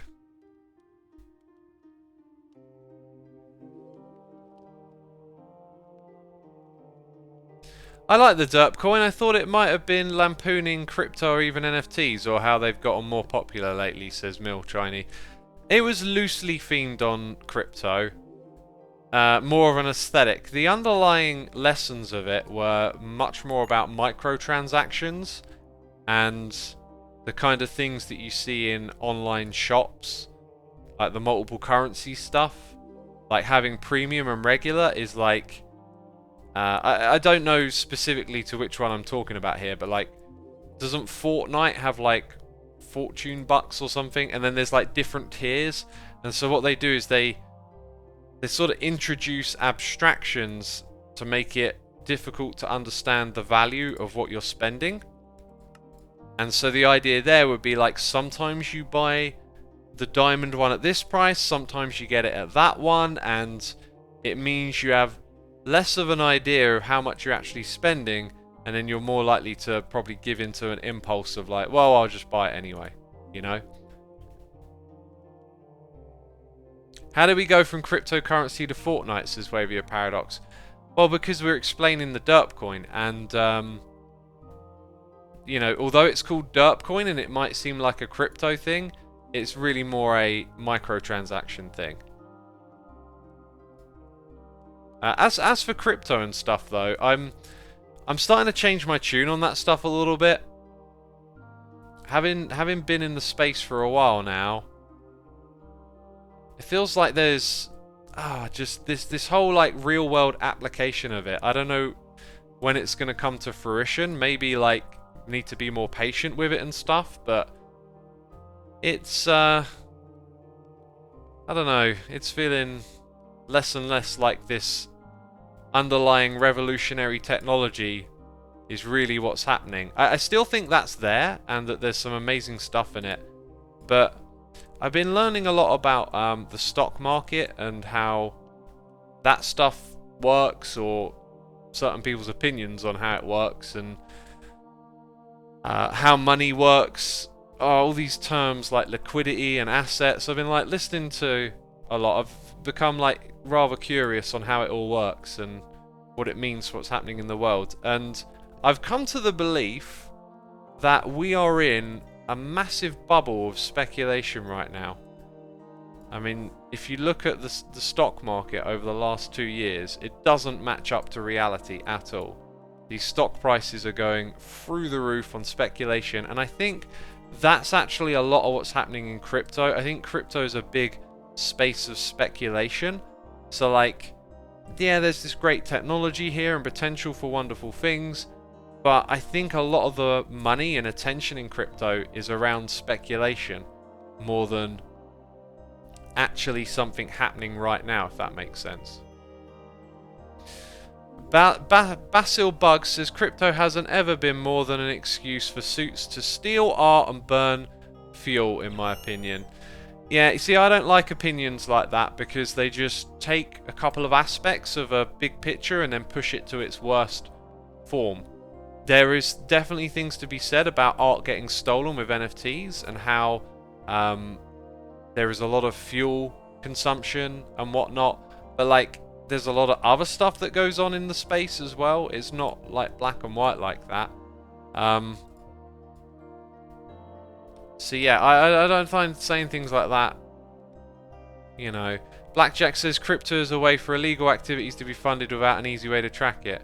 Again, like taking an aspect of it and exaggerating it to its worst, undoubtedly it gets used to move money around for illicit activities, but like that happens with regular currency as well. It's hard to quantify it because of the nature of what it is. So it is speculative to some extent to say that, but this stuff is like really divisive, right? Everyone's got really strong and different opinions on it. I've been trying and get like a level-headed understanding of what's going on in this space, and I think with time I've heard a lot of the great talk about what it could be used for. It could be, and probably will, with time. How long? I don't know, because it seems like what's actually happening in cryptos, it's being caught up in this big like speculation thing, you know, and it could all crash before long. See, Veritas says crypto needs to be destroyed. End of discussion. I mean, like, why have an opinion like that? Like, end of discussion. Well, not really. Like, there's so many things that could be said about it. Like, the origins of why it was created and what it stood for was sort of a reaction to the 2008 crash. It was about taking power away from the central authorities, the central banking authorities, and putting it in the hands of people and decentralizing it. And that, to me, sounds like an incredible thing. When you learn about how it works and the concept and the idea, it sounds really great, but it also kind of feels like it's being strongly co-opted by those institutions that it was originally set out to sort of be an alternative to, I guess.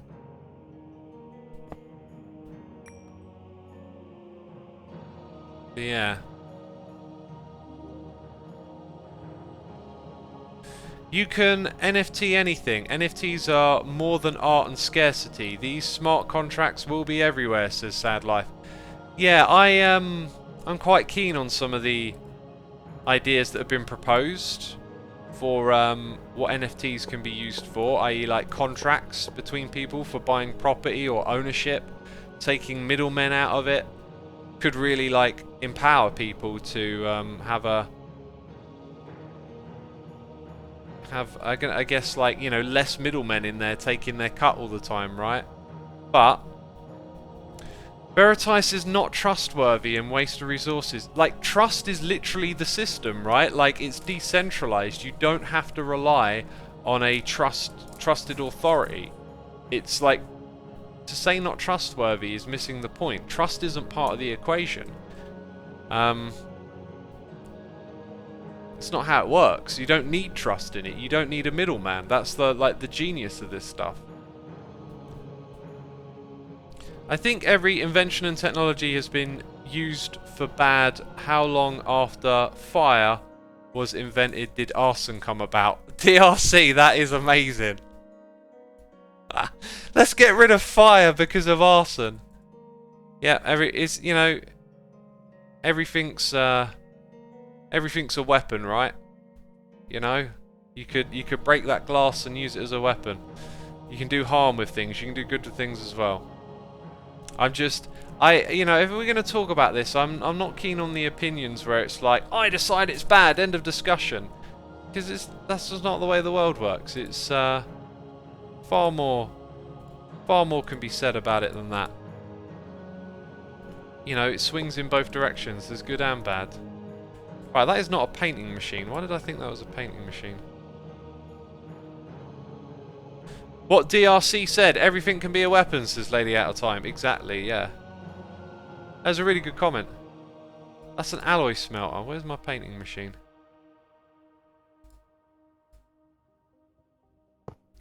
Then we need some conduit binder stuff. God, I've got too many blocks in here, haven't I? I think it is actually called conduit facade. Then we need some decorative blocks.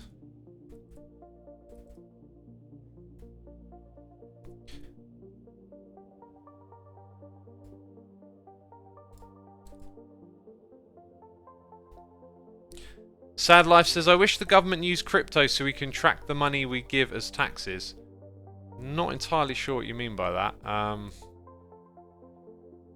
Like, part of the idea of crypto is not having a government involved. Pulse says, I think one of the main reasons I have misgivings about crypto, despite having Bitcoin, SHIB and Doge, is because of the volatility. I brought in with 1,000, it went up to 2,000, then dropped 500 within 10 days. Yeah, I can understand that. So, like, we're in a phase of, like, having high volatility with it. But like I said, I believe this is all, like, tied to, like, the general speculation that you can see going on in the stock market. Like, and this stuff, I reckon, is probably likely to crash. What the value of it will be one day when it's stable, who knows? But, like, because it's, like, speculation and investing and all that kind of stuff's going on, there's a lot of, like, FOMO, fear of missing out. And I'm more interested in the technology than I am, you know, oh, can you get, like, super wealthy off of it? I think if you're going into crypto, and there are people doing this with, like, oh, can I make it big? Can I find the next thing? This is not the way to go about doing stuff. Like, it's all just speculation, and you hear these stories about people getting lucky and buying the right thing at the right time. I'm interested in the technology.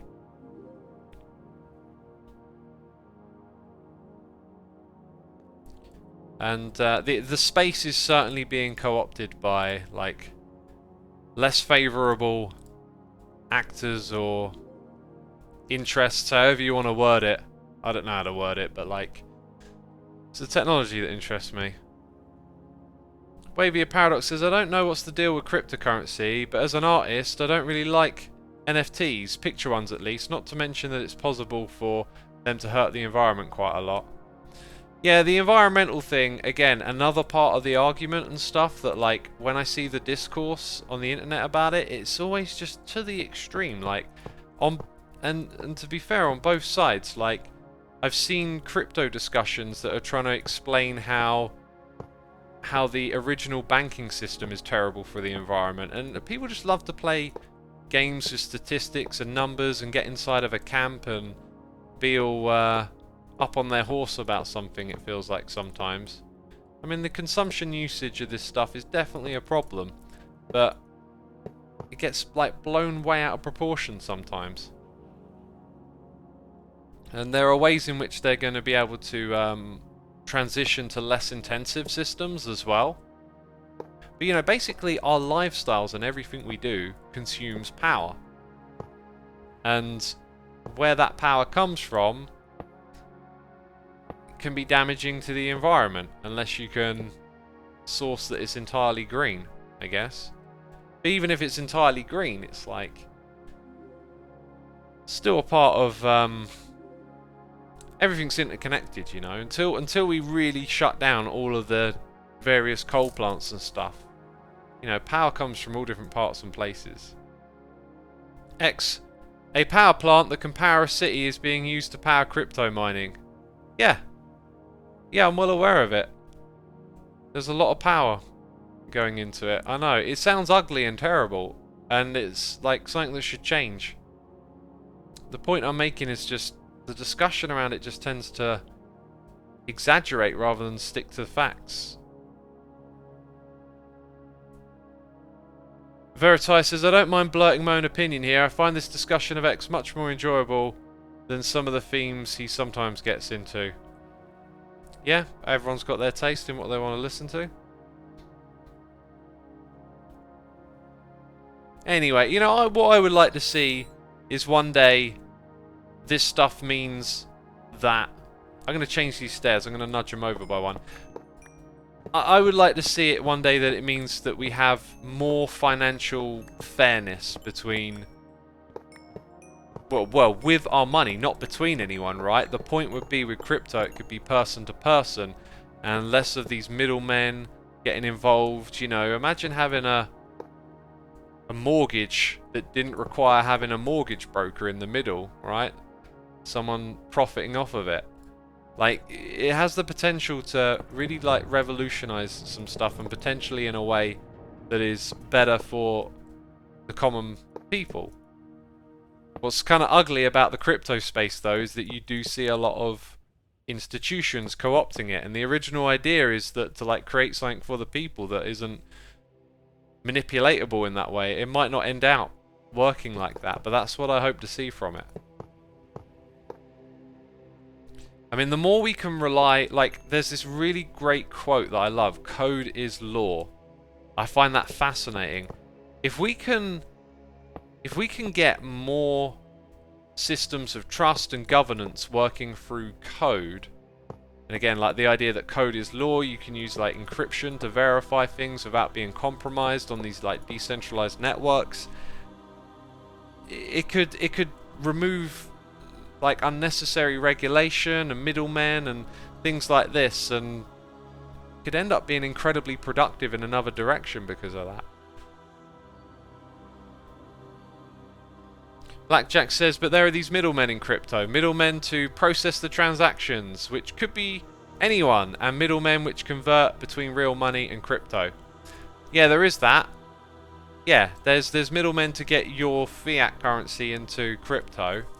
That's true. But if it becomes more prevalent, there's also mining. You can also mine to get your hands on crypto, right? But if it becomes more prevalent and more of your transactions become crypto to crypto, then it can be more you and the person you're directly trying to work with.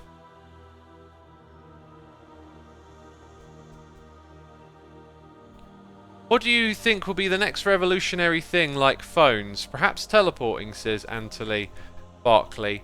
Oh, that's a fascinating question. I think something like Neuralink. I think if you think of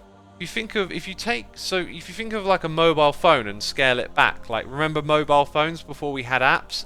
Remember when they were bricks in the 80s? Before that, it was like, you know, a phone in your house was a revolution. Then you had telegraphs. So if you take a look back and think about what is the direction it all goes in, it's like bandwidth of information. It's ease of access. So what is the next step forward for developing ease of access and bandwidth with these things? And Neuralink to me seems like a logical step, that the interface of thumb and looking at screen becomes augmented reality, says May School. Yes, I would say, like, I picture something like Neuralink as being similar to augmented reality, right? Like, I guess augmented probably implies more visually, but Neuralink is currently an interface. Maybe one day it would also be able to give information to the brain that makes it see stuff. By the way, latest Neuralink type story that I heard recently is that apparently they trained a monkey to play Pong on one of these Neuralink things, right? They gave it a controller, it started playing Pong, they mapped what it was doing in its brain, and then they took away the controller, and now the monkey sits there playing Pong all day through the Neuralink.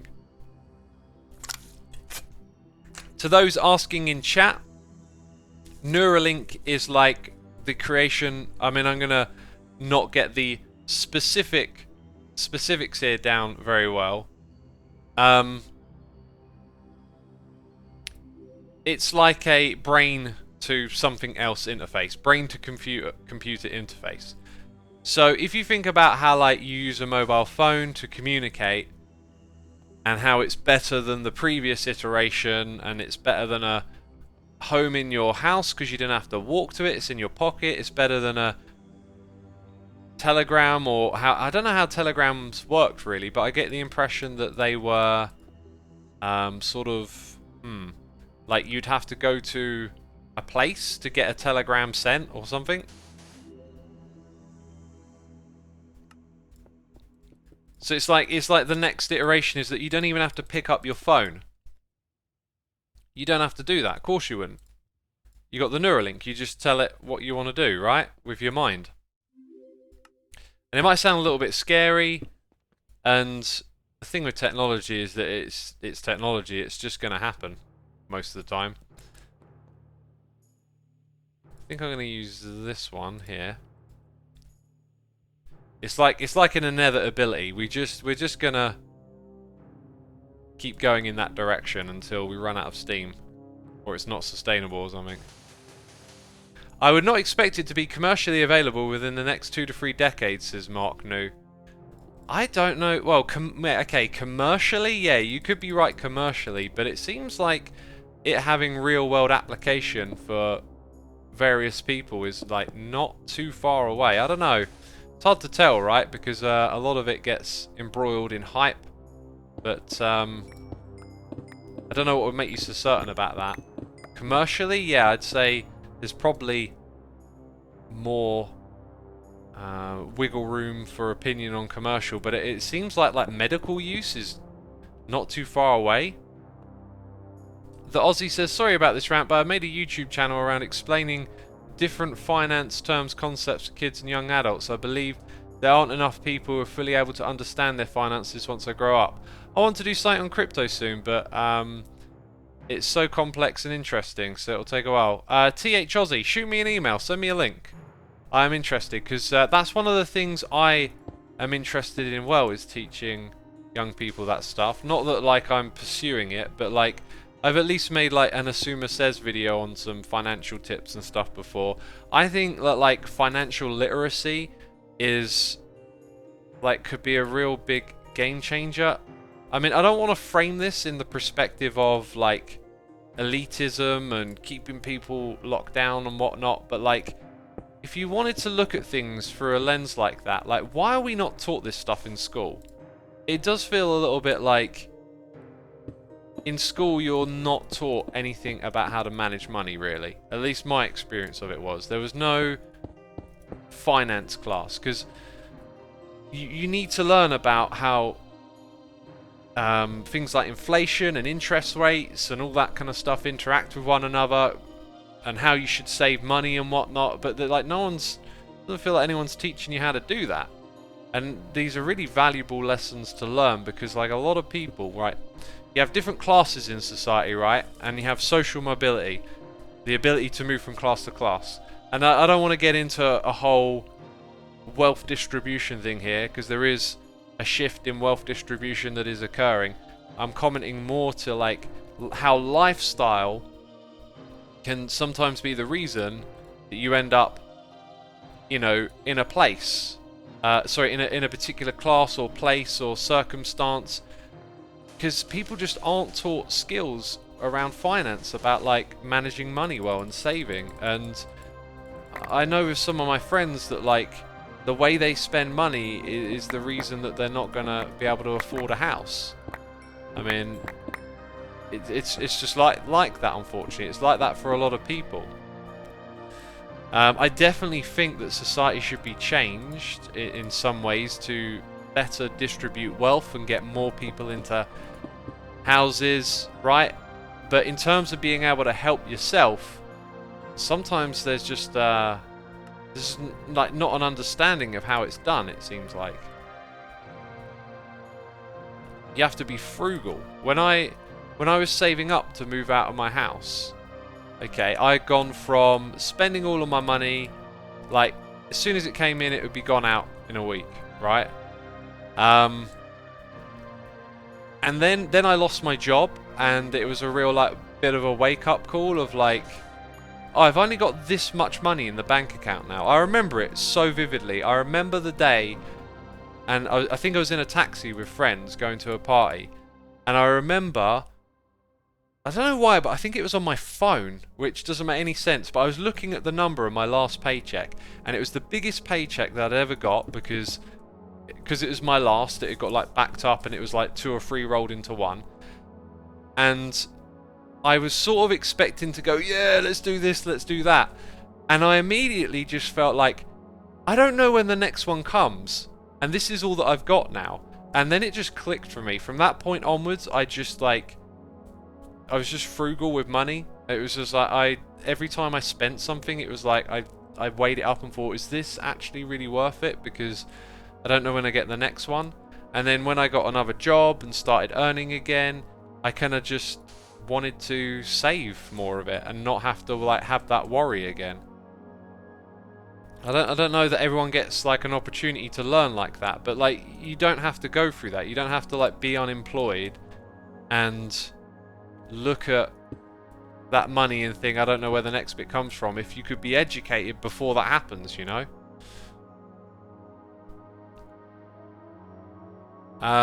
Little Vifa says, I wish I had learned to manage money earlier. I learned the hard way through bad habits, and trying to build back from that is very hard, which the whole credit score system mistakes you have made when you are young, which stick with you for a very long time. Yeah, I was fortunate to never do anything like buying things with credit, right? You get that wrong and that can haunt you for a while. Yeah, this stuff just isn't taught, and it really should be.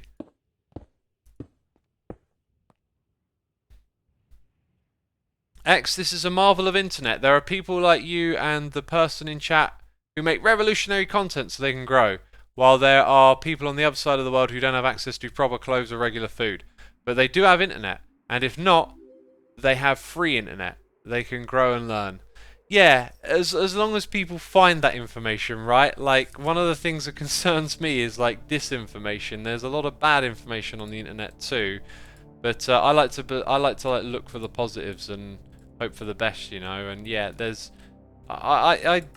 there's a propensity to focus on negativity, and I generally think like so much great stuff has come from the internet that it's a great thing.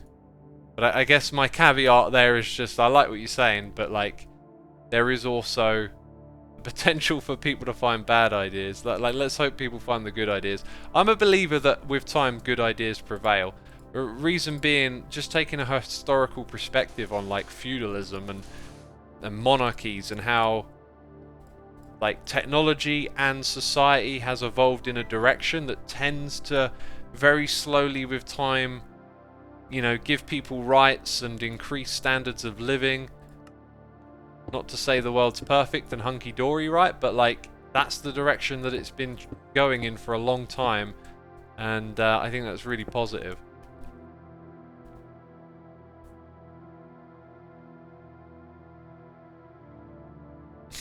The Flying Panda says, what? False info on the internet? No way. There's false info on the internet. There is, but the real thing I think to realise is that like, if you want to worry about false information, worry about yourself. And I think a lot of people get trapped in like their own ideologies and leanings and thinking that, oh, it's all the other people that are getting the false information about that. I mean, don't worry about the other people. Try and spot it when it comes into your own fray. Right? Unfortunately, as long as fear and greed exist, we will continue to problems with technology, says Naked Squid. We'll always have problems. We'll never have anything perfect. It's just everyone's probably got a bit of an idea of what living in the Middle Ages was like for the average person, right? And just think of it like medical science and stuff. Your chances of catching horrible diseases and stuff. Like, we have progressed tremendously, and there will always be bad things with us. But we shouldn't lose sight of how much we have progressed as well when we focus on the negativities. Exoskeleton says, I can guarantee there's no false information on the internet. That's a fact. You can trust me. Oh, thank you. Thank you for letting me know. We got Challenge the Sensei here for 18 months saying congratulations on an awesome Hermitcraft season. You guys smashed it. Looking forward to the next one and seeing what you can do with the new terrain. I am dead hyped for the new terrain. By the way, I'm very torn about what I'm going to do because I really want to play completely underground next season in a cave. I'm just not sure that's going to be quite as wonderful as I think it might be. Depends how well I can utilize an actual cave and make it interesting, right? But if I do that, I will pretty much alienate myself from everyone else, because everyone else will be building bases up on the surface and I'll be underground on my own. Right, I'm sitting down now for the last hour of the stream.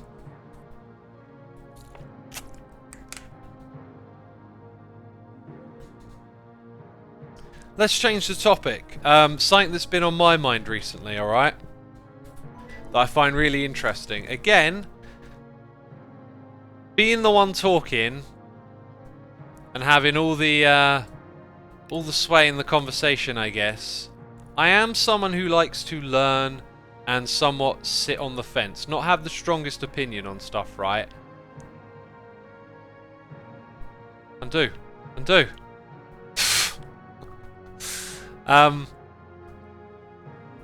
Yeah, I don't like to have the strongest opinion on stuff, but I do have opinions, and one of the things that I'm really curious about, and you know, we've had discussions about it here before,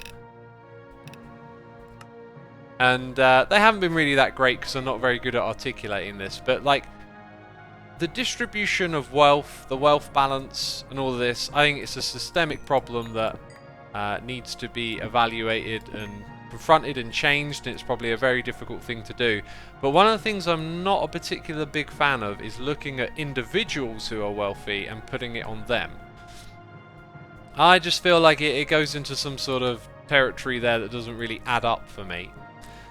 And lately there's been a lot of heat on Elon Musk on Twitter from Elizabeth Warren, who's one of those US senators. Telling him he needs to pay his fair share of taxes, all this, right? Now, who here, I mean, I don't know how to word this question, but like, who here thinks Elon Musk is wrong for having all this wealth? And should be taxed more and stuff like that? Like, are you in that way of thinking? Because I got something interesting that I learned recently. He is evading taxes, basically, says Sir Firelord. I would say he isn't. We'll come back to that. Evading is a good thing to bring up.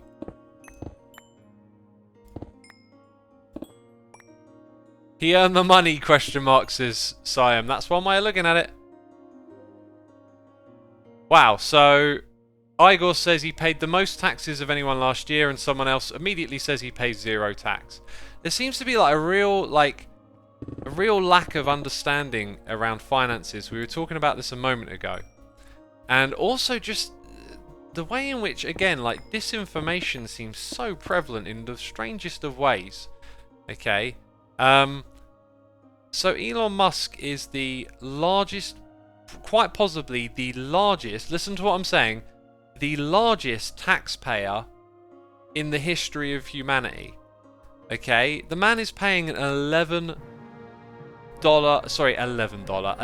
billion tax bill for paying an $11 billion tax bill this year. And he did it, you know, after asking people on Twitter if they wanted him to sell his shares and pay a big tax bill. So he did it. That's insane. Like, it's insane to think that, like, people are calling him a freeloader, and yet he's the largest taxpayer probably in the history of Earth. It's just this sort of like jarring disconnect when the sentiment of like wealth distribution gets targeted at an individual. It's just so bizarre, right? And the other thing, we talked about people not understanding like personal finances. When these people are called billionaires and these extraordinary numbers are attached to their wealth, that's not zeros in a bank account. That's called like speculative wealth. This is, they own stocks in a company and the company is valuated by the current price at which the stock is trading. It is possible, probably won't happen, maybe it isn't possible, but like the stock of Tesla could go all the way down to zero tomorrow and then Elon isn't a billionaire or whatever, right? And it's his company and, you know, his ambition to bring electronic cars to the world. And, you know, he gets called a freeloader and stuff, and people say he takes government handouts, whereas like the government are trying to incentivize the adoption of electronic cars, and therefore they put out stimulus into the market to say, companies, come and take up this money if you're building electric cars. We will help you do that with this stimulus, right? And like, I'm not saying that's wrong or right. It's just there seems to be a huge disconnect on like what's actually happening, and it just drives me a bit mad, really. Like, just hearing these narratives of stuff. So, coming back to the idea that he's evading taxes, right? I heard this analogy really recently that I thought was great. That what he does is he avoids tax. So does Jeff Bezos. So do I. I avoid tax, and so do you. Because when you pay your taxes, you pay the least amount, unless you're like generous and charitable to the government. You know, if there was a different sort of government, if there was a government that I really believed in what they were doing, I might be inclined to pay more taxes than I have to. But essentially, you use the law around tax to pay your taxes, and you're probably going to pick the most efficient way to do that, right? Like, if you fill out your own taxes, you're probably not going to look at it and go, I'll just pay this much and that'll cover it. You figure out what's the smallest amount that you owe, right? So they're not doing anything illegal. They're just using how the tax law works and then paying the amount of tax that they have to. Now, if you want to say that should change, that's perfectly fine. Like, reevaluating it, reassessing it, but like this narrative of there's like this narrative that emerged that paints him as a tax evader or dodger, right? Someone who actually owes tax but doesn't pay it. I just think it's so unhelpful. If we want to say, look, these things need to change, and we have these big, highly valued companies, and their stock owners are supposedly worth a lot. If we want to have a conversation and change how that's handled, I think that's great. But like, it gets narrativized into this weird idea that like Elon's and other people like Jeff Bezos are not paying taxes that they're supposed to pay. It's not what's happening. They're doing what everyone does, and they're paying the absolute minimum, right? And I just think it's really bad to have discourse like this that is so like out of step with reality, like disconnected from it.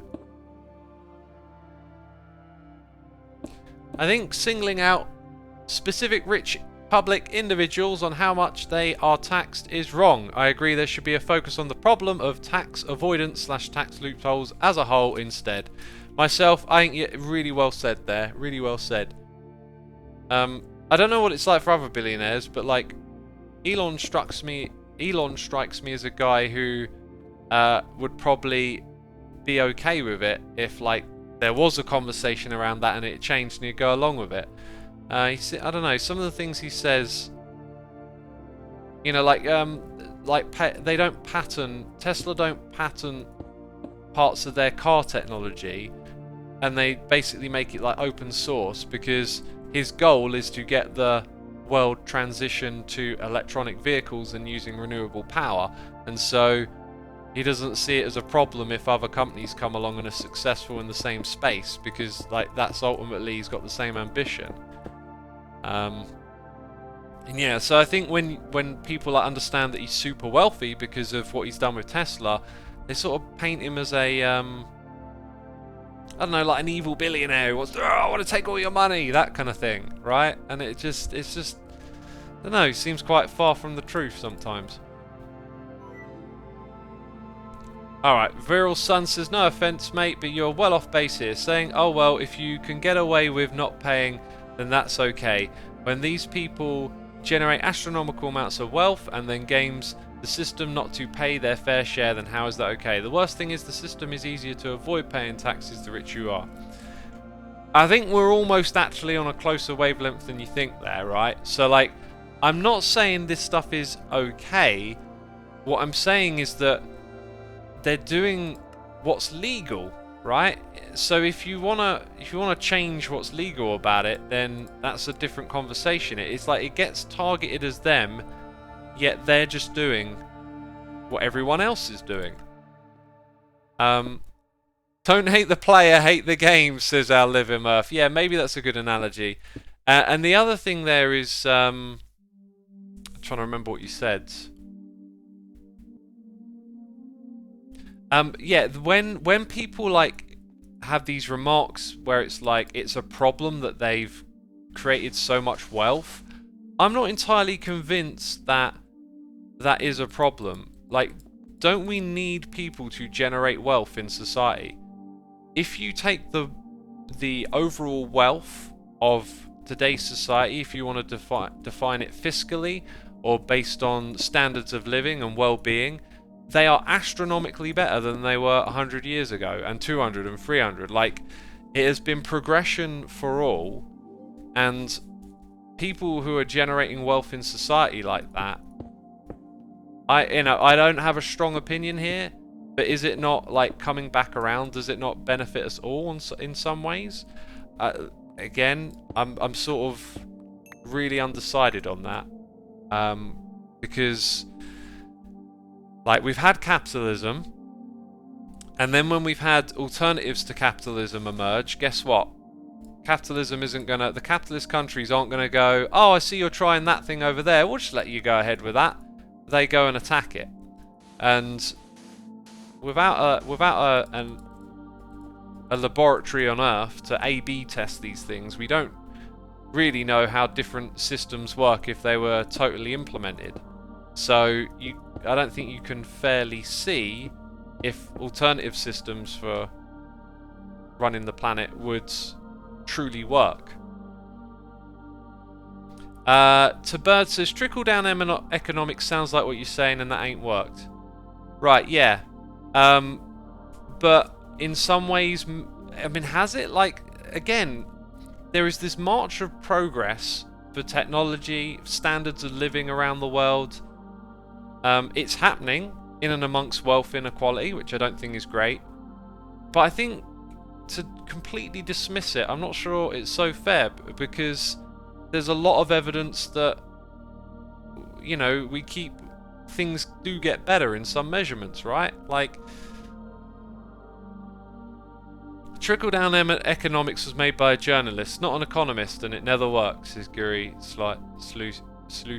I can't say your last name, it trips me up. Wasn't it the term invented by Reagan, I thought? That's what I remember. Anyway, so as I was saying, like if we had alternative systems that we could actually define if they work or not, then maybe we could get some better answers for what we're talking about here. But some of the implementations of other systems have been absolutely awful. That's not to say that capitalism, well, I mean, you can also point out that capitalism is involved in a lot of war and terrible things too, right? I don't know. I don't have the strongest opinion on this stuff. I like the discussion and hearing the different points of view on it. But again, like I get frequently disappointed when I just see what seems to be people getting really entrenched and encamped, and not having access to that nuance of seeing it in some of these ways, I guess, is what I'm getting at. No, we don't. The problem is that capitalism has money at the top of its agenda. Generating wealth for the masses is a byproduct. If a company has the chance to make money by exploiting humans, it does. The living standards in capitalist countries in Africa and Asia has not led to a higher living standard. I think you're incorrect on the last bit. Again, like statistically speaking, living standards have risen around the world consistently. We've had a wobble because of the pandemic, and we're not talking about it going up like a rocket. It takes time. It could go faster, maybe. But living standards have gone up. It feels like, I don't know. Sometimes there's like a detachment to what's actually going on out there.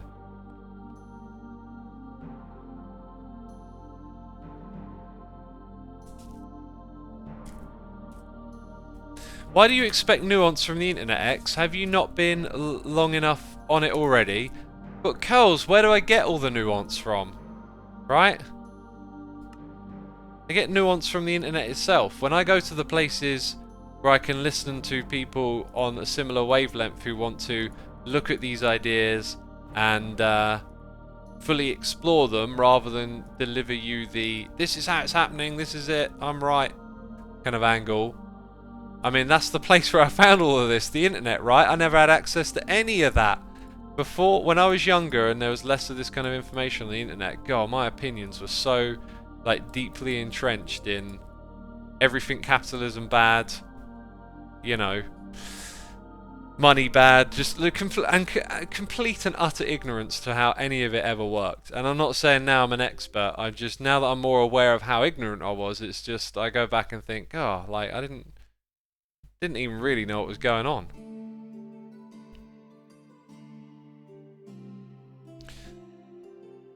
The charities and foundations that help rich people and corporations preventing their profits from getting taxed, that also do not effectively do good and create value for society, makes me uneasy. I once saw an effective altruism stand at university clubs. I forget where they are exactly. For some reason, I didn't have the guts to walk up to it and find out more, says this guy. Oh, that's a real shame, because effective altruism is actually the one you should have walked up to. I know exactly what you're talking about. It's really sad. There are ways for rich and wealthy people to park money in charities, and this I would consider tax. It's legal. This is more like tax evasion. Well, I don't know, avoidance, evasion. Like, you can do sketchy things through the lens of charity to hide your money. You can put your money so it doesn't get taxed into charities and take it back out again. Effective altruism is actually not that. Effective altruism is a different approach to charity. It is a way of looking at charity for a bit more of a utilitarian, I think I'm using the right term, lens, where it's like, how can I make the money I give have the absolute most effect, right?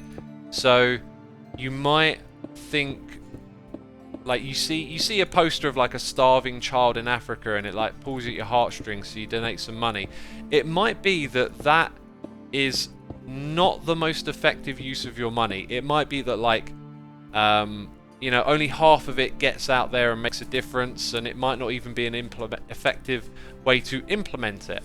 Effective altruism is about making the money that you give go the longest way. So it might be something like malaria nets. to keep the what do they call them, nets to keep the bugs off of people. It might turn out that that has a way bigger impact than you sponsoring a child.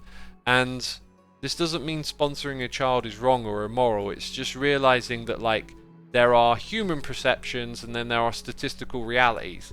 And so it kind of pursues the more statistical realities in order to, you know, help you give your money to something that has a real, like, the most impact it can.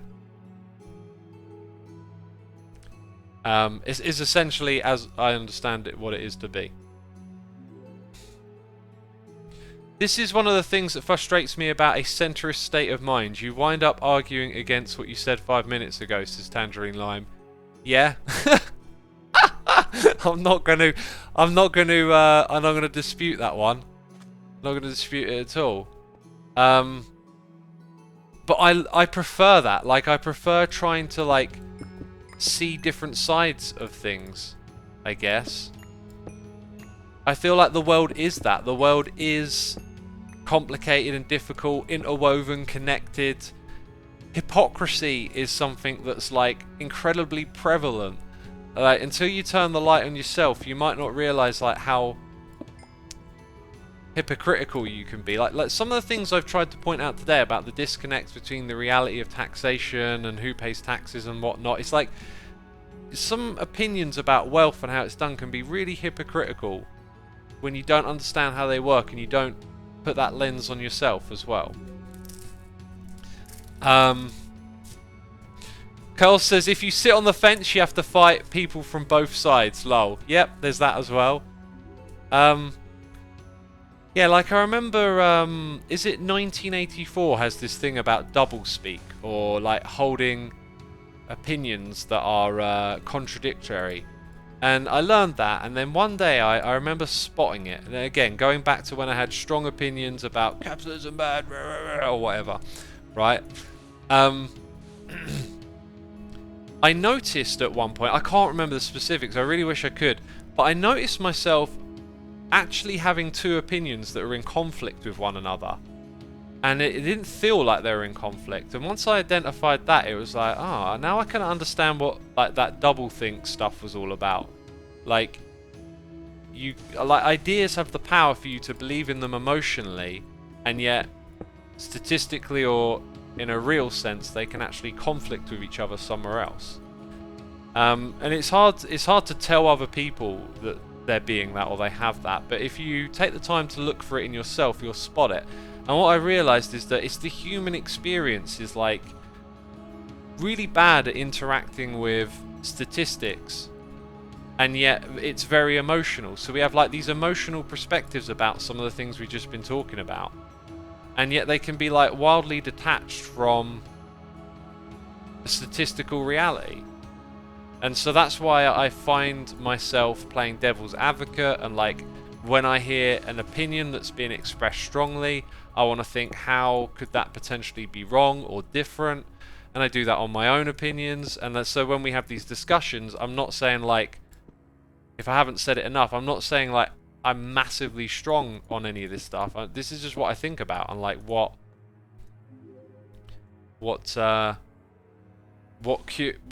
makes me really curious is just like trying to understand stuff from multiple different perspectives. So when I get fed a line of like, hey, this opinion, I'm like, I understand that. Now what could be different? What could be the other side of that? Right? And I'm not an expert on anything. And you know what? If I was in a position of power, I would probably not be playing this kind of role. I would probably be more of like, alright, really knuckle down, get your hands around a concept and go in a direction, right? Cognitive dissonance, says Igor Logosai. I don't like how that term has sort of been captured and politicized, and has just become like an insult online. Like, there's definitely something to cognitive dissonance, but it just gets used as an insult a lot. And so I feel like the original meaning of that has just kind of become really like watered down. I say meaning, like the technical term of it just feels a bit lost to me, I guess. We like to think the brain knows all our information. The reality is it's compartmentalized and segregated, says Seth. Yeah, absolutely. Absolutely. And it's like a survival mechanism. You need to be strong-willed and know how to survive the wild, right? And a doubt will not get you a long way. Speaking to an evolutionary perspective, right? Doubt isn't going to aid you much. So like having confidence and belief is a valuable survival instinct. It's like that's the way our brains work, that we want to think we know. We don't tend to shine a lot of light on our own ignorances, let's say. Carl's of Doom says, there is much wrong in the world, so many problems to solve. I think the only thing we can do to improve ourselves and our corner of the world is trying to realise our full potential. My area of choice is education. That is where I focus my energy on, because if we keep fighting everything from all sides, there won't ever be progress anywhere. Learned that when I was younger. Yeah, I feel like quite a similar wavelength there, Carls. Especially about the fighting, and I think education and learning, giving people information, I think is a great thing. Now, if someone wanted to dismiss that, it's usually because they think you're giving them the information that I don't agree with. Whereas I think with good intent, good ideas will propagate.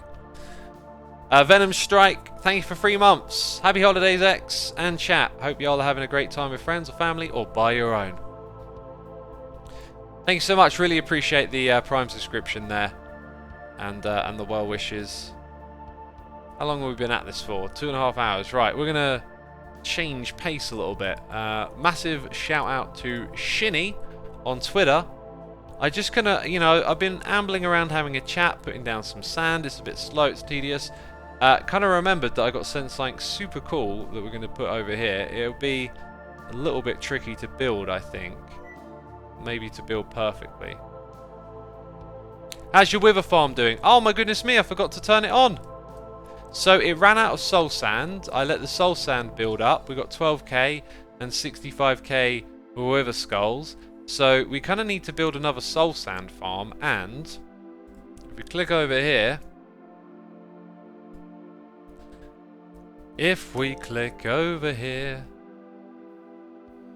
that gump dark sugar? I mean, crafting it out of sand. If something else here, oh, there are like material. I've just realised there are materials here. We can definitely use sand. Sand's super easy to get tons of. Did I add soul sand to the list? No. Let's click on it. Add it over here.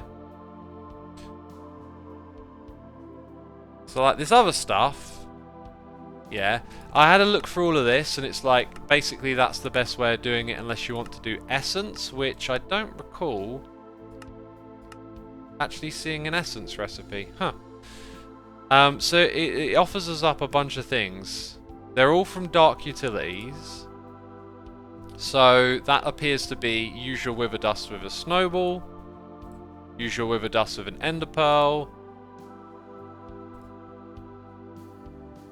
Dark sugar is wither dust and sugar. So if we just straight up used wither dust, we can make this. If we go into here and look at how much we got, we're actually farming that. And I don't think we need it for a lot of other stuff. So why don't we supplement it? And then we need a little something else. Education is great, but the way it is presented leaves a lot out. And in most countries, the things you learn are the things your politicians want you to learn. So most of what you learn first through goes to the filter of politicians, and what most of them want is dumb people to become workers. I don't agree with the last bit, and what most of them want is dumb people to become workers, because that's like a mind reading opinion, right? Like I believe that sometimes people can appear to maybe want that but see the world differently. So yeah, I wouldn't word it like that. But the first bit, everything there you said is great. That's the thing. That's the point I was saying. It's like if you raise up the idea of education to someone who doesn't agree with you, it's because they think it's bad because they think you're trying to educate them to a different opinion.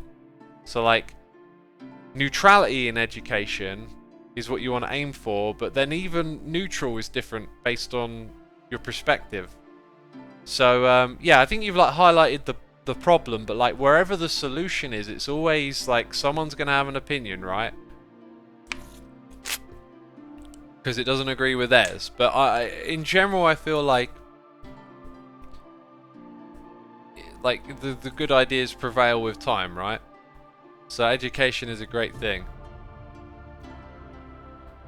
Sukos Taco says educated workers make more money and pay more taxes, which makes countries richer. See, there you go. Like another way of looking at it. Like there's a great motivation to or incentive to promote better education. I mean, yeah, obviously we're probably talking about more technical skills than we are ideological ones. Like then, you know, your Tory party isn't going to implement the socialism class for its young populace, is it? But you know. Okay, so we put that in there. Then we need to pinch some soul sand, and we need to put a crafter somewhere. Now the thing here, actually, I think what I can do is put a crafting upgrade. Oh yeah, type in. And we've got a noise in the ear, and I just felt like singing that. Okay, I think I already had a bunch. I did. We got Core Scares Plays here with a subscription, and Stefan RBK here with the cheers and bits saying, if you sit on the fence, you will also be sitting on something pointy. Great. Oh, I knew you were going in that direction. I mean, I'm not sure if that's just a joke or actually like there's a serious sentiment there, because that could be a clever metaphor, but thank you so much. Appreciate it. Yeah, I will happily let you call me a sense fitter. I fit the senses. Oh, it's already got a crafting one. I must have thought about that earlier and then never actually got round to doing that. Yeah, I will happily be a fence sitter and take heat for it. Maybe we could agree that, like, if you've got people on one side, if you've got people on another, surely we need some people in the middle as well, right? Come on. Come on. Let's all have a group hug. You're poked from all sides sitting on the fences, Curls, yeah. I'm just not, like, massively keen on having strong opinions on things anymore, just because I've had those and then realised that some of them are stupid, basically. And, like, I much prefer a discussion that goes over all the possibilities and, yeah, I'm not so strong on it. And again, like, if I was in a serious position of, like, power, or like, I don't know, let's say, you know, I just somehow became Prime Minister or whatever. I wouldn't be like Prime Minister who sits on the fence. I believe leadership requires direction. So, you know, I'd then really have to knuckle down on a direction and go, right, I've heard all this information, I've had all these discussions. Now I'm going to pick, like, what are we going to do here? Come on, let's figure it out. I'd say to all the Tories, they're like, come on, let's put money into the NHS, come on. Come on, stop cutting it, you lot. No. No, stop underfunding it. Come on, it's time to put some money in it. What do you mean you want to privatise it? No, we don't want to do that. Oh. Yeah, I think the NHS is an absolute marvel, and it's been... There's a strong opinion from me. I think the NHS is fantastic. It's the way to go, and I believe it's been attacked and undercut and underwritten for a long time now.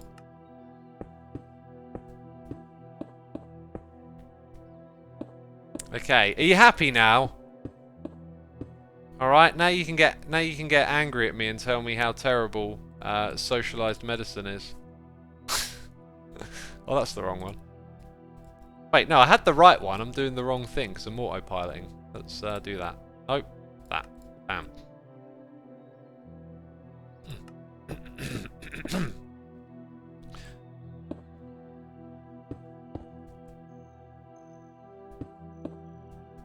What's the NHS, says Pugios? National Health Service. Here in the UK, if you hurt yourself, get sick, need medical assistance, you just go to a hospital or you go see a doctor and that's it. I mean, it's come under attack, so it's not quite the same as it used to be. There are fees here and there, but generally you don't pay for a lot. And it's absolutely wonderful. Like, no one should, like, with the amount of wealth we have and technology we have, no one should get sick and worry about being able to pay for it. Like, you should just be able to focus on getting better. It's like, it's such a great thing, and it's kind of crazy to see how divisive an opinion like that can be.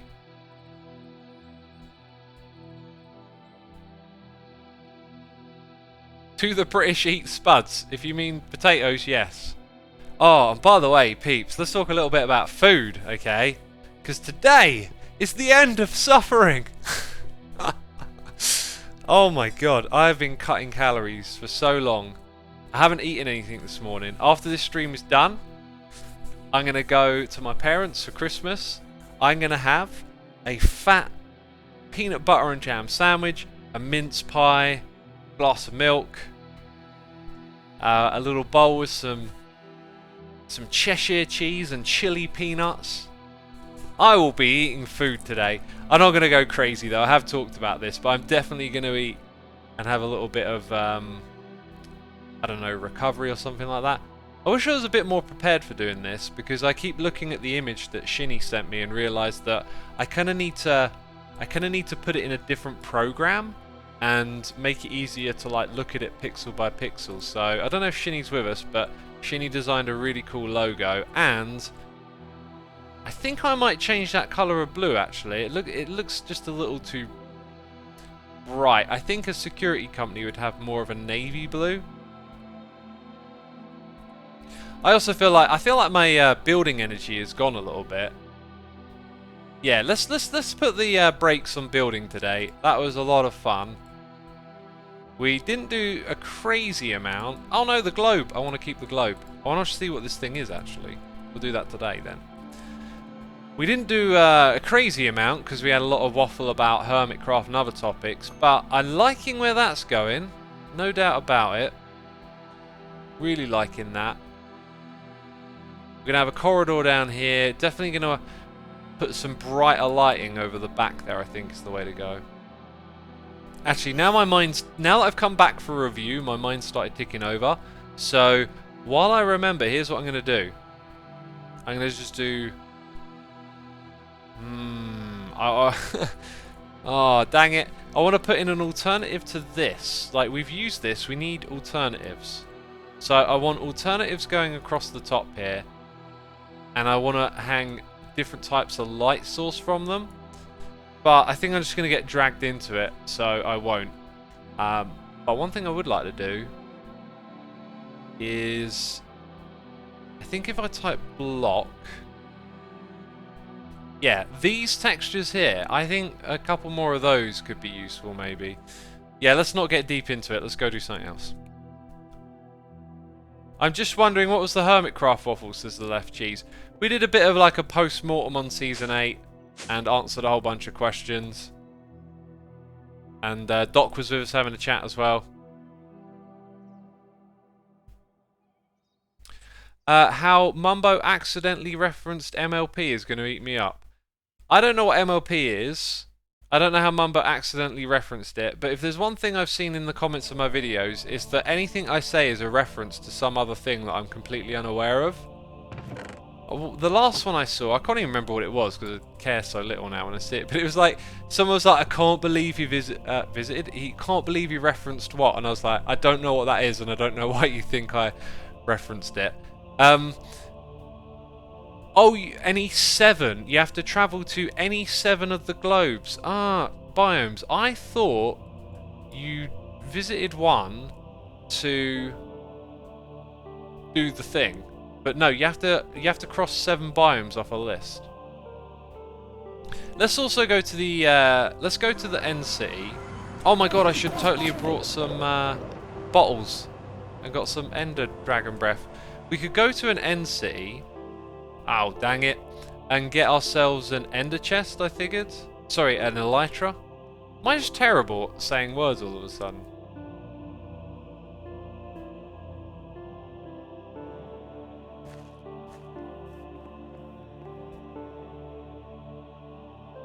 I love Xisuma. It says Dream SMP. Join it several times. What's that? What should I join? What do you want me to join? A dream? Let's now go to the Nether, and then maybe I'll grab some ender pearls and go get an elytra. It's got to be done at some point. I'm in a chatty mood, so why not?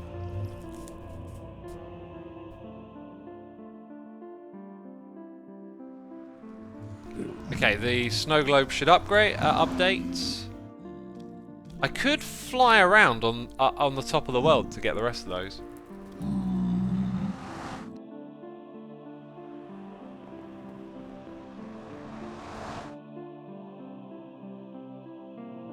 Jamie plays LOL, says LOL, Dream SMP. What's that? Can someone please explain? Go. Right, let's get some ender pearls. Asda car park, my favourite place to park. Thank you for 8 months of support.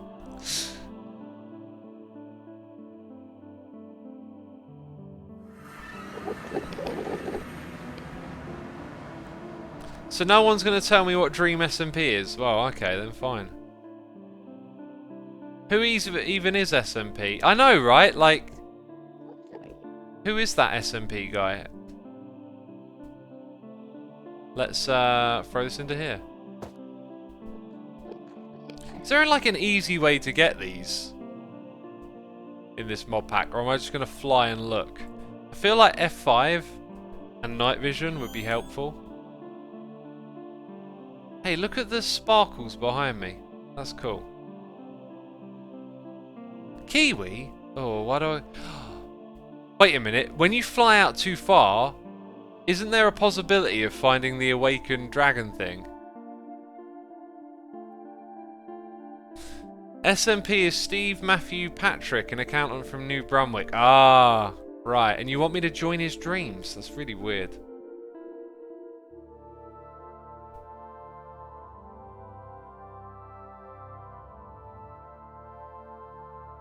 When will Season 9 start, says Ben Namara. Alright, so we got together, we agreed, we were like, okay, Season 9, when's it going to start? Because people are going to ask, we need to be able to tell them. And we came up with a definitive answer. Season 9, my friend. Let me just have a drink of water and clear my throat. Because I need to announce it. What was I announcing? Oh, Azaka78, thank you for 50 months. Merry Hogswatch. Thank you so much. Really appreciate it. Really appreciate it. What's that thing there? God, I'm so easily Oh, is it a Christmas chance cube? Oh, well, it is. Thank you for the watering can. I'll water this plant. And it gave me an ender pearl.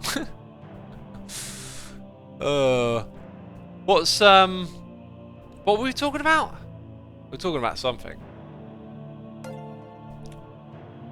Hey, it's Ori YT is here. Tier 1 subscription. Thank you so much. Thank you so much. We were talking about dreaming, yeah. I seem to remember something about Hermitcraft. FLN Realwis is here for 8 months saying Merry Christmas, Xisuma, wishing you a wonderful year. Thank you so much, I appreciate it, and thank you for the subscription. Let's see if this one's got some loot in it. Wait, no, I know this isn't what I want. And this is modded, this will have nothing useful to me. I need one with... Oh, right, what way am I going to travel? I forget what way is best, but I'm just going to go this way. I might prune these trunks. I might prune these end chunks, by the way, because flying around like this just creates a load of chunks, and then it makes your, excuse me, your world bigger, and then the backup is bigger. Lil Div says Hermitcraft Season 9 start date. Yeah, what about it? That is some sort of beehive.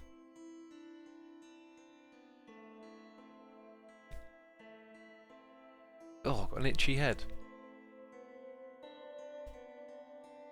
Ben McNamara says Season 9 please. Oh yeah, Season 9 hasn't started yet, my dude. Hasn't started yet.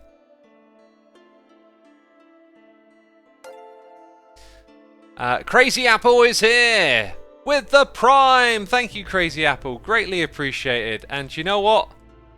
Do you know what? Oh, this does have one. We need 2 Elytras. 2 Elytras. Ah! Don't shoot at me. Do you know what would have been cool? To put one of these things in a ender vial, which I think you can get in the loot chests here. Can I like borrow you? Ha! I can borrow you. There's literally no... that might be worth taking. You never know. I don't know what a ranged building scepter is either. Yeah, I don't think there's anything good in there.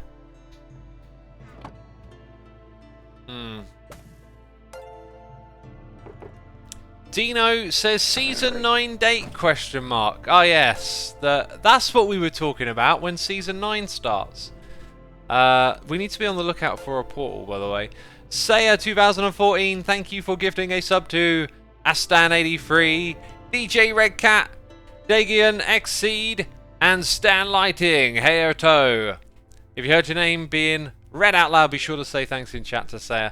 So yeah, for the peeps wondering, Season 9 is going to start next year. Alright. Get hyped, you know, and it's starting now. Did I just go back to the same one? No, that's a different one. I'm going to go in this direction now.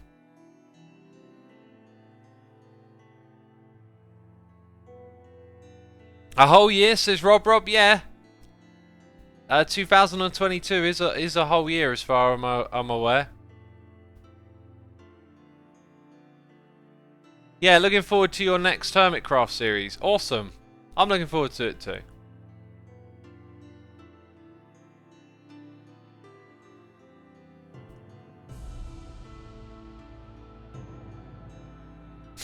Next year, no way.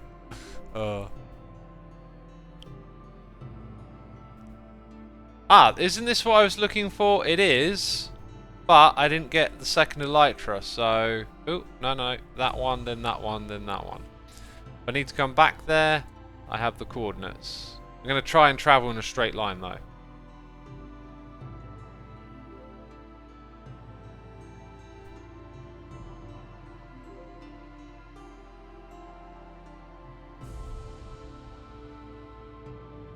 Can you talk about the process of finding a seed for the new Hermitcraft seasons? I can't. Maybe later on you'll find out what the process is. Hey, it's sorry, YT. Thank you for giving a sub to Big Boy Steam. Thank you for doing that. And Big Boy, be sure to say thanks in the chat for the gifted sub. We always appreciate the gifted subs, right? Is it safe to say that Season 9 will be before Season 10, says Milchine? I believe, if I'm not mistaken, it goes 7, 8, 9, and then that means that 7's really hungry. So I don't know, actually. I don't know. But I know that 7 is hungry. For sure. Because 7, 8, 9, right? Why do I feel like there's going to be a lot of underground bases, says it's Abdi. I have, like, mentioned wanting to build underground, and I don't think anyone is. I think I'm the only person who wants to do an underground base. I would like to do an underground city around those caves. I've spent a lot of... I say a lot of time. I've spent some time exploring worlds in snapshots, and the caves are fascinating. Like, you can find some really good caves, and I just picture myself, like, treating... Kind of like Season 5 and the Big Dig is like having a community in a circle in a cave. Could be really cool, but I don't think it's going to happen. Season 10, more like Season X, I assume. Alright. Planned it from day one. I feel a Monty Python joke, but can't remember the quote, says Sea Turtle. Couldn't have been that good of a joke then.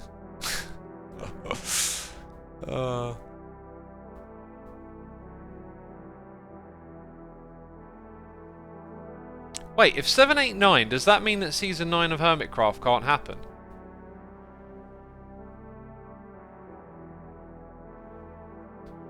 But Season 8 was simulated, so technically next year starts Season 8. That's true. That's true. That's why it's not Season 9. Season XP and Vista when? Do you know what? When I was a young child, okay, I was about 13, right? And my powers of thinking and reason and rationality were very terrible. And I heard this this old story about how Windows was going to take over the world. Which, to be fair on myself, like, there is an aspect to business of, like, if you're making a product like Windows, you want everyone to use it. You want to develop a monopoly. That tends to be what companies will want to do, right? They'll want to develop a monopoly and have everyone using their products. But somehow, this thing that I read convinced me that because when you put Windows XP in a mirror and it looks like 9X, which is a way to refer to the old versions of it, that was a secret message that meant that they were trying to take over all the computers in the world. And then, like, I must have remembered that one day and I was older and like, you idiot! You idiot! Oh, I only need one more End City. Where is it? I should have put the faster creative flight upgrade on for this. Poor little X falling for conspiracy theories. That is adorable, says Carls. I mean, yeah, they were like even worse than conspiracy theories. Oh, I don't have any of those Frienderman pearls on me. I should have picked up more of these Shulker Vial things. Dang. We'll do that next. Yeah, oh, what other conspiracy theories? I got sucked into a lot of like 9/11 inside job. The last one that I feel like I air quotes failed for was the Mayan calendar thing, 2012.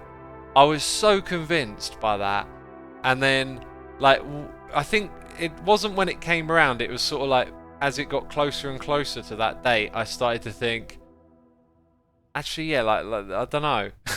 And then it passed, and then I think that was like a real teaching moment when I was like, yeah, this is tomfoolery right here.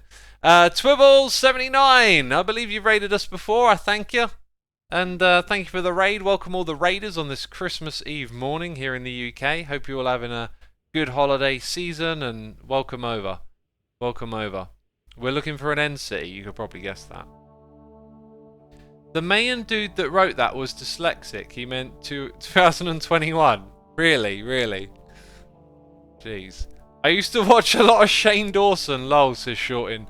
Man, yes, I have seen the pizza conspiracy in a few of his other videos, and they are real down the rung on the whole conspiracy ladder. Constant suggestions of conspiracy using spooky music, and it is really silly. The Y2K bug panic was interesting, says Valius.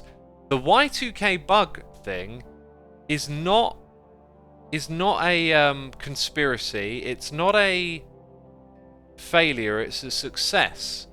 This is one of those things, right? So, like, if we say, "Oh, the world's going to end," and it doesn't, then we go, "Oh." Right, what people forget with the Y2K bug is that we did something about it. We've got this big problem on our hands, and then all the computer people and engineers went out and found all the important computer systems that needed updating and fixing, and we took all the precautionary action, and then nothing happened. Right? If we didn't take the precautionary action, something might have happened. I believe it's like pretty. I know like the general perception is often one of like thinking it was all for nothing, but I'm pretty sure within the communities that know this stuff well, like, it's a big success, right? Basically, Y2K was patched, says Hey It's Uri. Exactly, like we did something about it. A lot of programmers earned a lot of money for fixing really old COBL code to prevent issues, says Devin Crates. Oh, big programmer, that's what it is. It was all a scam. It was big code. They were just trying to collect a paycheck. Yeah. Yeah, big code. Ugh. It's a conspiracy. Liger says the year 2038 will be a similar issue to Y2K. 32-bit integers can only represent dates up to 2038, but we'll be able to update in time to prevent it being a problem. But what if we didn't? What if we like left it really late again? It's like 2037 and people start freaking out. Yeah. I love computer stuff, like all that techie computer stuff fascinates me. We run on 64-bit systems now though, says Hey It's Uri. Yeah, for the most part, pretty sure every CPU that comes out these days is 64-bit, right? Pretty much all of them are multi-core as well. Part of the CBOL programmers made money updating healthcare infrastructure at the start of the pandemic. Oh god! Making money by improving the healthcare infrastructure. God, the big code. Oh, secure systems. Do we actually need that? Can't we just trust one another? God. I had an IT support business, and 9 months before I tested a video library database for a customer, we had set date ahead and it crashed. So I saw the issue firsthand. Oh, cool. Yeah, I remember having an MS-DOS computer with Windows 3.11 and all the dates changed when I loaded up the computer. I'm not sure if it broke anything. If it did, it was probably like nothing important or like, you know, what was I doing? I was a kid. I was playing Solitaire and Doom. Oh god, we've gone too far. We have gone too far. I'm turning around. We'll encounter the dragon if we keep going that way. Heck, Windows 11 only had AMD 64 and AMR 64 builds. Wait, Windows 3.11 or Windows 11? That's the new one. I kind of want to update to Windows 11, but I don't want to go through all the hassle of being an early adopter. I don't know when the best time to update is. It's kind of like out, but you don't see a lot of... Is anyone using Windows 11? I don't get the sense there's a lot of adoption yet. Walking Bosch says Windows 11 is awful. That statement to me doesn't say a lot because Windows 11 is essentially Windows 10 with a shiny new interface, right? I think we... Oh no, maybe we haven't come to this one. I've not had luck finding end cities really, have I? Cake again? I think you only need one. So every time when we see a frienderman, we do this. What's that? I don't know, but I'm going to take it. Also, isn't iridium shard kind of rare? Right, I should get closer to the ground if I want to find some pink frienderman. My son uses it, he loves it. Windows says I can't have the update unless I change the settings in my BIOS. It might not just be the BIOS. Someone in chat will jog my memory because I know what this thing is. There's a bit of hardware for security, like this authenticating hardware thing. And it's like I think my motherboards, it will tell me it's incompatible, but I can buy an upgrade for it to put it on. TPM, yeah, it's the Trust Platform module, isn't it? Trusted Component or something like that. So it's like a security thing to keep your system safer. But it also... Oh, do you know what? I can't really recall what I've learned about it, so I'll shut up. But, yeah, it's the thing. Liger Gaming, thank you for gifting a sub to Hexagon Nico. Appreciate you doing that, my dude. Thank you as always for supporting the community. And, Hexo, be sure to say thanks in chat. You can buy a TPM module, says Transit Biker, but you have to make sure that you buy one that matches your motherboard. And there's also some discussion now about how there might be like supply shortages and stuff, because there's already shortages in supply chains in general, but now there's like an increased demand for that product, so like people might buy it up, and as people try and upgrade, it's a typical thing. It's annoying every time like a system updates and they try and impose you to use new stuff. I don't know how this one will go down. I don't really know too much about it. X, the heart container gives you a bonus heart. Can I craft more of these? That might be a really fun project by the looks of it.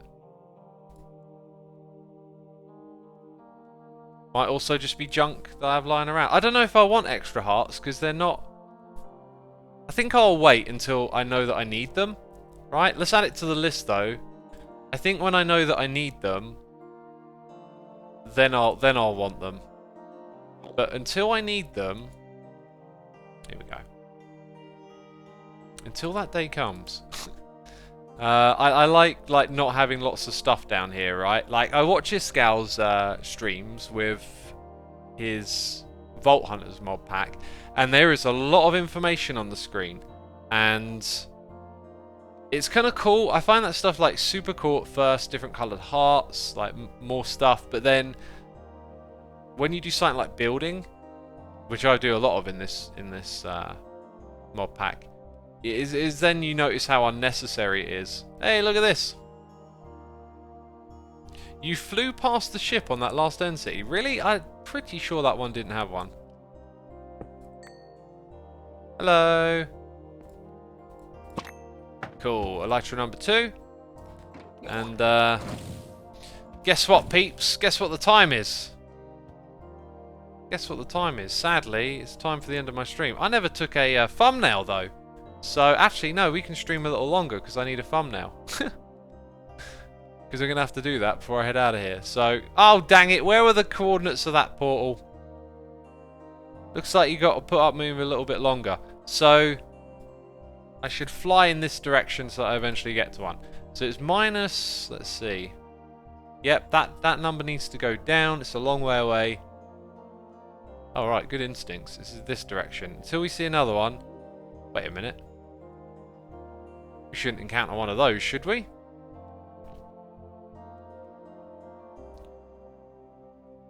Yeah, they're both ticking down. So we've got to look out for a beam or something.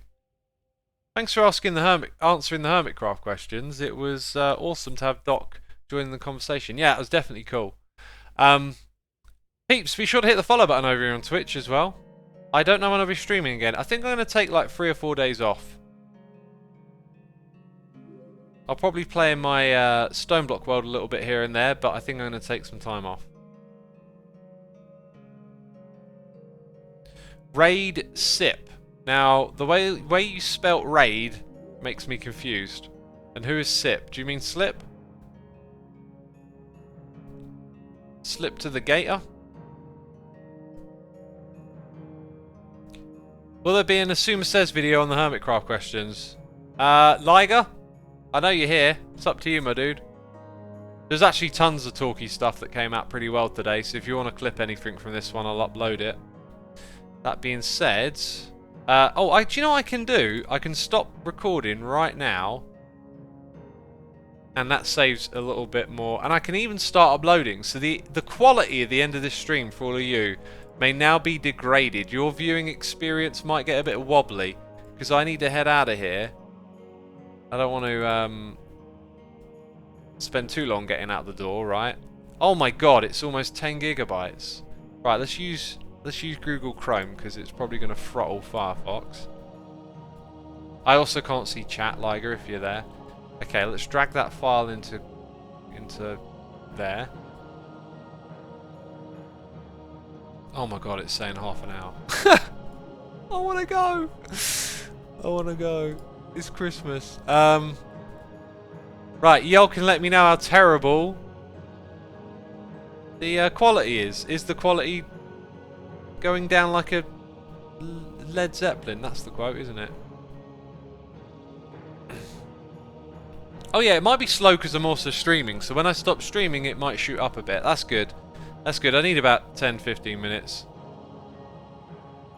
Quality's still good. Cool. Oh, you know, I could just cheat my way out of the end. Did we do that before? Didn't I just type like /home or something? I don't mind cheating. It's modded Minecraft. Still good apparently. Alright, that's fascinating because I'm uploading the stream to the cloud. The cloud! Oh, the mysterious cloud. Did we get a response from Liger, by the way? It'd be good to know if I need to shoot him a message or not.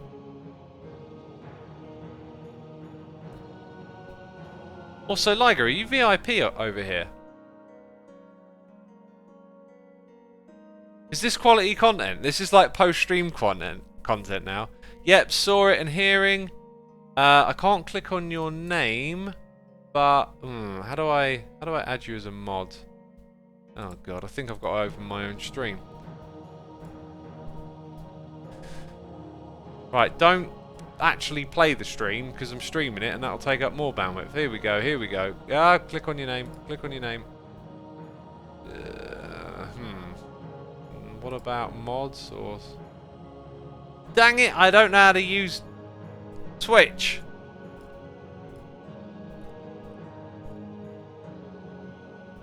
Right, congratulations. You now have...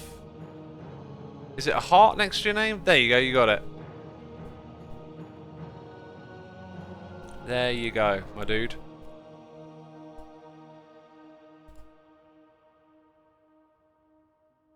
I feel like I should just type /home or something. What do you reckon, peeps?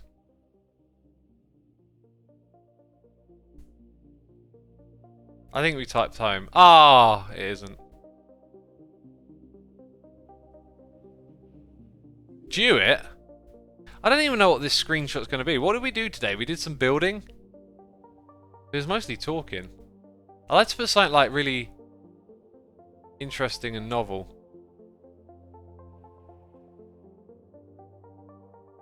/spawn.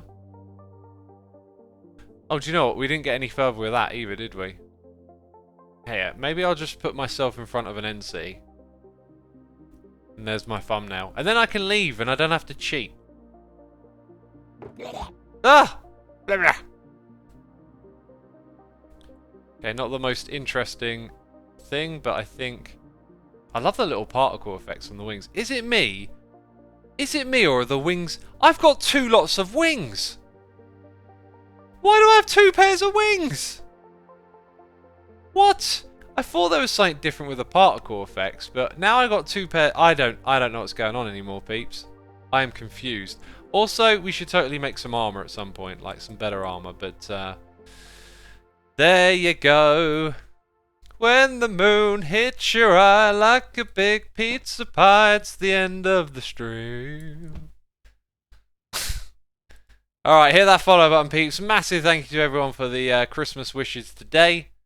Truly appreciated. Let's find a random Minecraft channel. Big thanks to everyone who subscribed, resubscribed, donated and cheered. Thank you to all my Patreons. Thanks to all the peeps gifting subs. Let's go make someone's Christmas. We're going all the way down. Wait, I recognise that fat. Oh no, that's someone else. Let's go all the way down. All the way down. Alright. Okay, I found someone with not a lot of viewers. Let's wish them a happy Christmas. Let's actually do this. There we go. There's the ray button. Sweet. Sweet. Got it. Right, sending you off to a random channel. So take care, everyone. That's it from me.